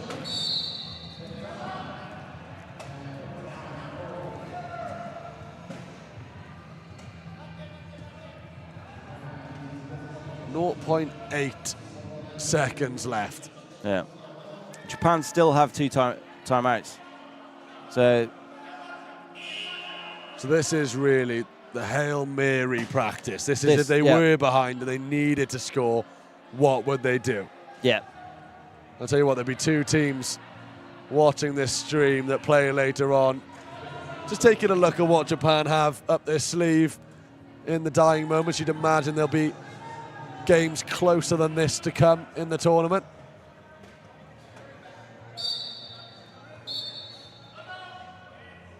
Timeout, as you say, utilising those 2 timeouts that they do have left. So Japan weren't happy with the situation they had in the key then. Obviously, Yukinobi was in the key, but he probably wasn't in a position that he could score. So they just want to try and have another go, another reset, see what positions they can get themselves into. So then let's see what they do have. Yukinobu with the ball. Ikazaki's not happy. He's not happy though. Well, he's not happy at all. They've still got another timeout. So one more chance to try and get the setup that they're looking for. It's very clear they've got something in mind here. They want something to go their way. So ideally you want to get 2 players together, sort of what Daisuke and Chi have here. So all that you're looking for is now he's got a clear zone to pass into. Well, it was Kuwarahashi and in there. Chuckers bullied his way through, and that's going to be a turnover. Well, the turnover has come a little bit too late for the USA. So all of that build-up essentially led to nothing, but yeah, good practice for Japan all the same. But ultimately, they got in the position they wanted. You just can't account to be playing Chakayoki, who pretty much does what he wants. And nearly scored within 0.8 of a second. 0.8 of a second, as you say, every millisecond counts, but that is the end of the game. Japan take the win, 52 points to 41 over the USA. The USA couldn't quite get their try at the end, but it is all over. Smiles on the faces of the Japanese players in front of us. An exceptional performance, it has to be said. The USA, they played well. They've certainly got elements they'll want to improve on, but these Japanese players were exceptional. Yeah, they'll have really set down a marker after that performance now, and they'll be looking to build for the rest of the tournament. Obviously, USA they'll be looking to make us come back as well from that. They won't be happy with that at all. So look out, come these semi-finals, it's going to be exciting. Yeah, the semi-finals are up tomorrow, and now we know that the result of that game, it will be the USA 4th, Japan 3rd. And a little bit later on, the game of the day, really, GB taking on France to decide who will finish first, who will finish second as we go into the semi-finals. Absolutely, I'm excited for that one. Should be an absolute barnstormer. Well, before we do look ahead to that game, let's just have a little recap of how the final quarter and this game went. So, let's take a look then. Japan, for the first time, really started well. It was USA starting the quarters the better. This time, though, Japan really did come in clutch. Yeah, no, and I think what we saw in this quarter especially was Japan were just, because they had the lead going into it, they'd worked really hard. They put USA under a lot of pressure during the whole entirety of the game. We just saw them easing out as the game went on. And we thought there were moments for the USA where they could turn it around. This, particularly one of them for Wheeler, where that spontaneous turnover happens. But in the end, Japan got the better of the turnovers, and they actually capitalised pretty well. This one, they didn't quite manage to capitalise on. There was a foul in there, but they did capitalise on plenty of those turnovers. No, absolutely, and that's what we sort of touched on a little bit earlier, is Japan, all of the turnovers they got seemed to be really forced turnovers, really good defence that led into turnovers, whereas the ones that USA got, they seemed to be opportunistic, little reach here, a little interception there, so yeah, you can see which team was the stronger, and I think 11-goal lead, and Japan had pretty much 3 timeouts left by the end of the game. Really showed that was a dominant performance. A perfect opportunity for Japan then to prepare for the semi-finals that await. There is one more game today, and it is, I think for us, it is the big one, the one we're looking forward to. GB taking on France. Well, break it down for me. I'm sure you're massively excited. Yeah, no, I was lucky enough to see some of the GB guys in camp a couple of weeks ago, and they were looking incredibly sharp. It was really awesome to watch, and the team spirit seemed to be really in a good place at the moment, which is absolutely awesome for where they are in the cycle. And I'm excited to see what Aaron and Stu especially can pull together. Yeah, they came off the back of 2 good results yesterday. They beat the USA side we just saw. They beat Japan, and it was relatively convincing over Japan as well. And when we see Japan play as well as they just did, it's got to be encouraging for that GB side.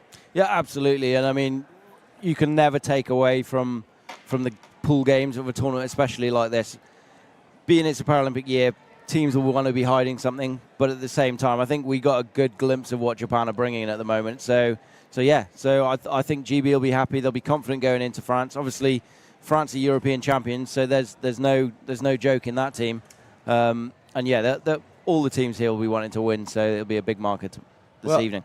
Absolutely, can't wait for that when GB take on France a little bit later on. We'll be back. Enjoy your afternoon.